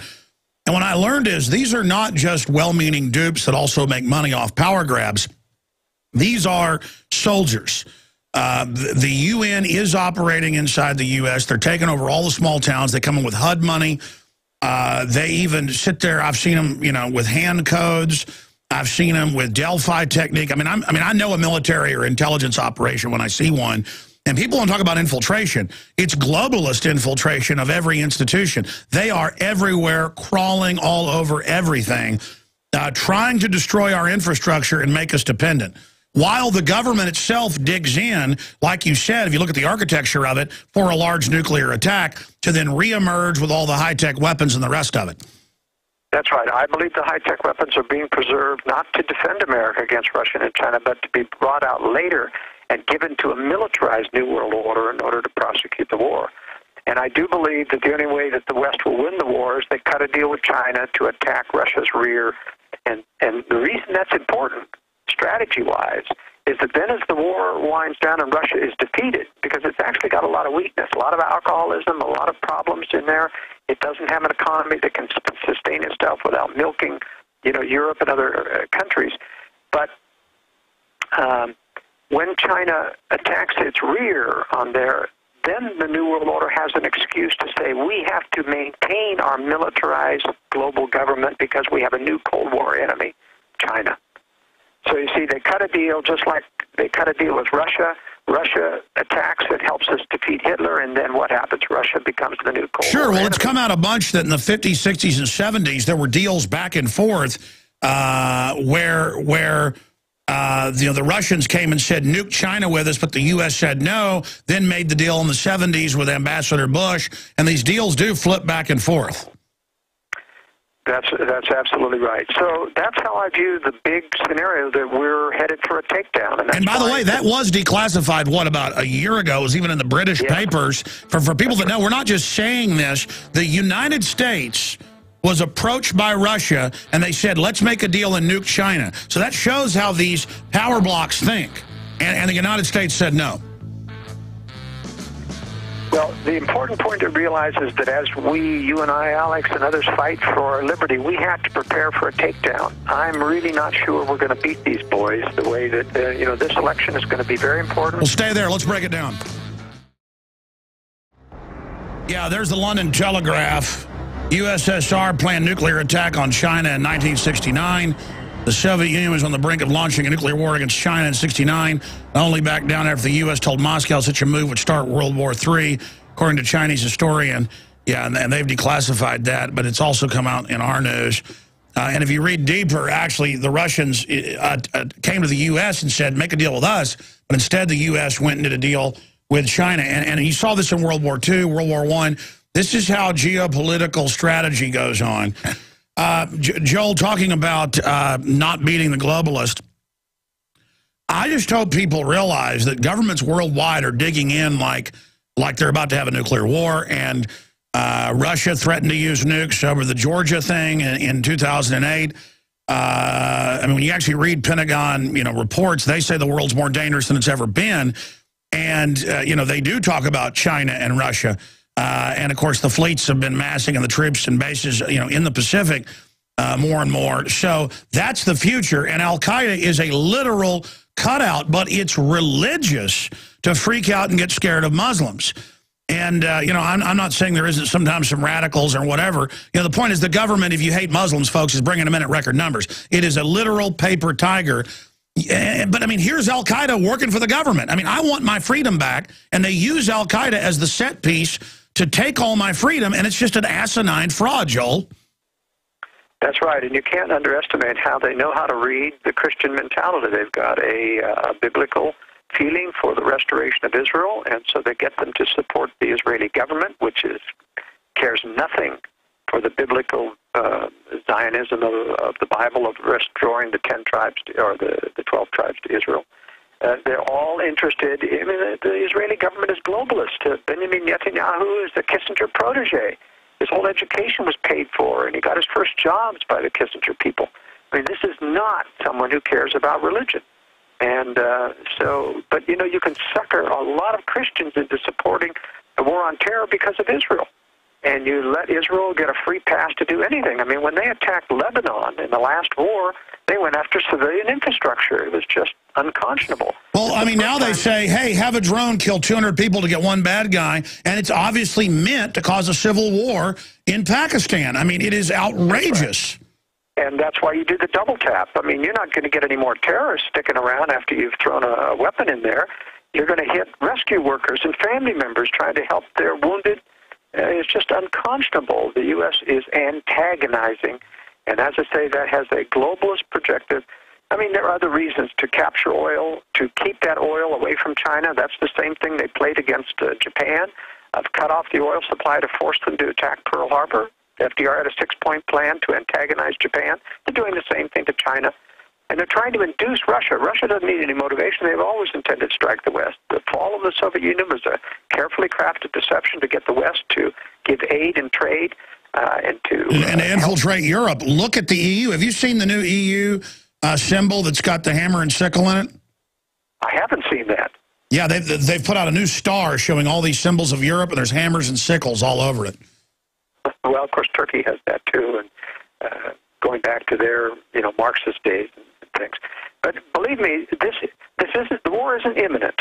It's going to take at least 8 to 10 years for China to rebuild, China and Russia to rebuild their blue water navy, which they don't dare start a world war unless they've got that capability. But we're going to see intermediate wars. We're going to see Iran as a major war. We're going to see rearrangement of the Middle East. But watch out for North Korea and watch out for Russia coming back into the Baltic states and the Soviet states and antagonizing and working with them. They're always going to continue to build their military. Right now they have huge underground missile factories in the Yamato Mountain.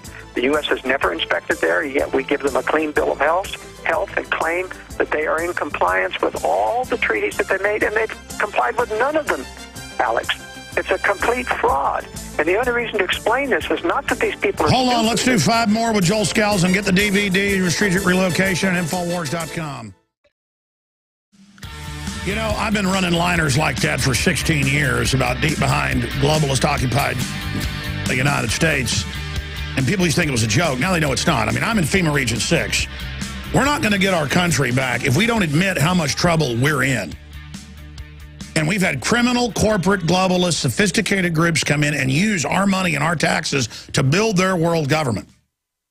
And now you've got 3 big power blocks with the Anglo-American, EU, U.S., England, New World Order system trying to fight with the Russians, the Chinese, allied with each other, trying to use the Chinese labor to leverage out the U.S. I mean, it's a very sophisticated model. But at its base, it's about pure evil. Joel, I'm interested on your view. People can get Strategic Relocation 3rd edition. They can get the film Strategic Relocation, The Secure Home. I mean, people are crazy if they don't. Some people think, well, I'm not going to move to the country, so why does it matter? Well, you've got maps of each city, escape routes. I mean, it's really a masterful job with the film and the book, Joel. But in closing, studying the New World Order, I mean, I know you cover mainly political stuff because, people can spin things if you talk about it. But studying Bohemian Grove, Skull and Bones, when I've studied these people, they really are... lovers of death, lovers of raw power, haters of innocence. I mean, look at all the pedophile scandals coming out all over the place. And I mean, this is like what we see in the Bible. And I think good people, I'm not saying I'm perfect, but I mean, I would never imagine such things. It's not a temptation. It makes you want to vomit. Those of us that are not just given to evil, from birth or whatever it is, because I see some people where it really is just they are evil inherently. We are blind, so many of us, to the real evil we're facing. Can you close with a 3-minute comment on that? Yes, it's important to understand, as I've written in Strategic Relocation, where I give a map of how this conspiracy works, how the globalists work. The ones that are really satanically connected, and that's very real, are at the very top. They use a variety of incentives to keep other people on board. They use predictable minions. They use predictable leftists and people who are yes men. They have an enforcer class in the dark side of the CIA, dark side of the FBI. They have the class that's most visible. I call them the second level directors, and those are people like Henry Kissinger, Brunt Scowcroft, Strobe Talbot, Zbigniew Brzezinski. These are the people we see often. They talk about globalism. But it's important to understand that there's a wide variety of types of people, and not all of them understand, and that's part of how they keep the secret. They don't tell everybody. Compartmentalization. That's right, compartmentalization. But it's a very real threat, and that's why I have this dual track in my own career. I try to fight to save our country and alert people to the conspiracies that are going on. I mean, we're not going to save ourselves with electing a Republican.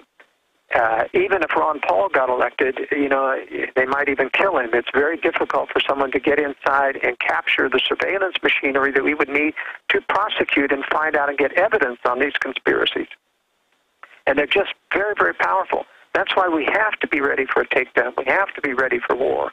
If we're going to rebuild a society, Alex, afterwards, a libertarian society, a conservative society with real values, and I think there's going to be a real rearranging. I think God is going to drive people out from among the major cities through crisis, and they'll tend to congregate in further into the West, places where people are known to be gathering, and I think people will be inspired to do that. I think it's an inevitable process, and we'll be able to reform, refight against this New World Order. At least that's, the backup plan that I feel. I think the establishment's going to try to elect Obama. They don't want Romney in there. That's why for the first time I am recommending my subscribers that in swing states that they go ahead and vote for Romney, but in red states, solidly red states where Romney is not in danger of losing, vote for third party. We've got to build a third party movement. Sure. In powerful blue states, vote for a third party so that we send a message that third parties are on the rise. We've got to break this two-party mentality. Joel Skousen, thank you so much. By the way, we got contacted by Ron Paul yesterday. He wants to come on. He's on next week. We'll make that announcement further. Joel Skousen, thank you so much. Great job here on the show. I hope everyone will get the new film at InfoWarsStore.com. Strategic Relocation. Give it to your family as a gift, and the magazine. Wake people up. Every mind we free is key in this battle against evil. God bless you all.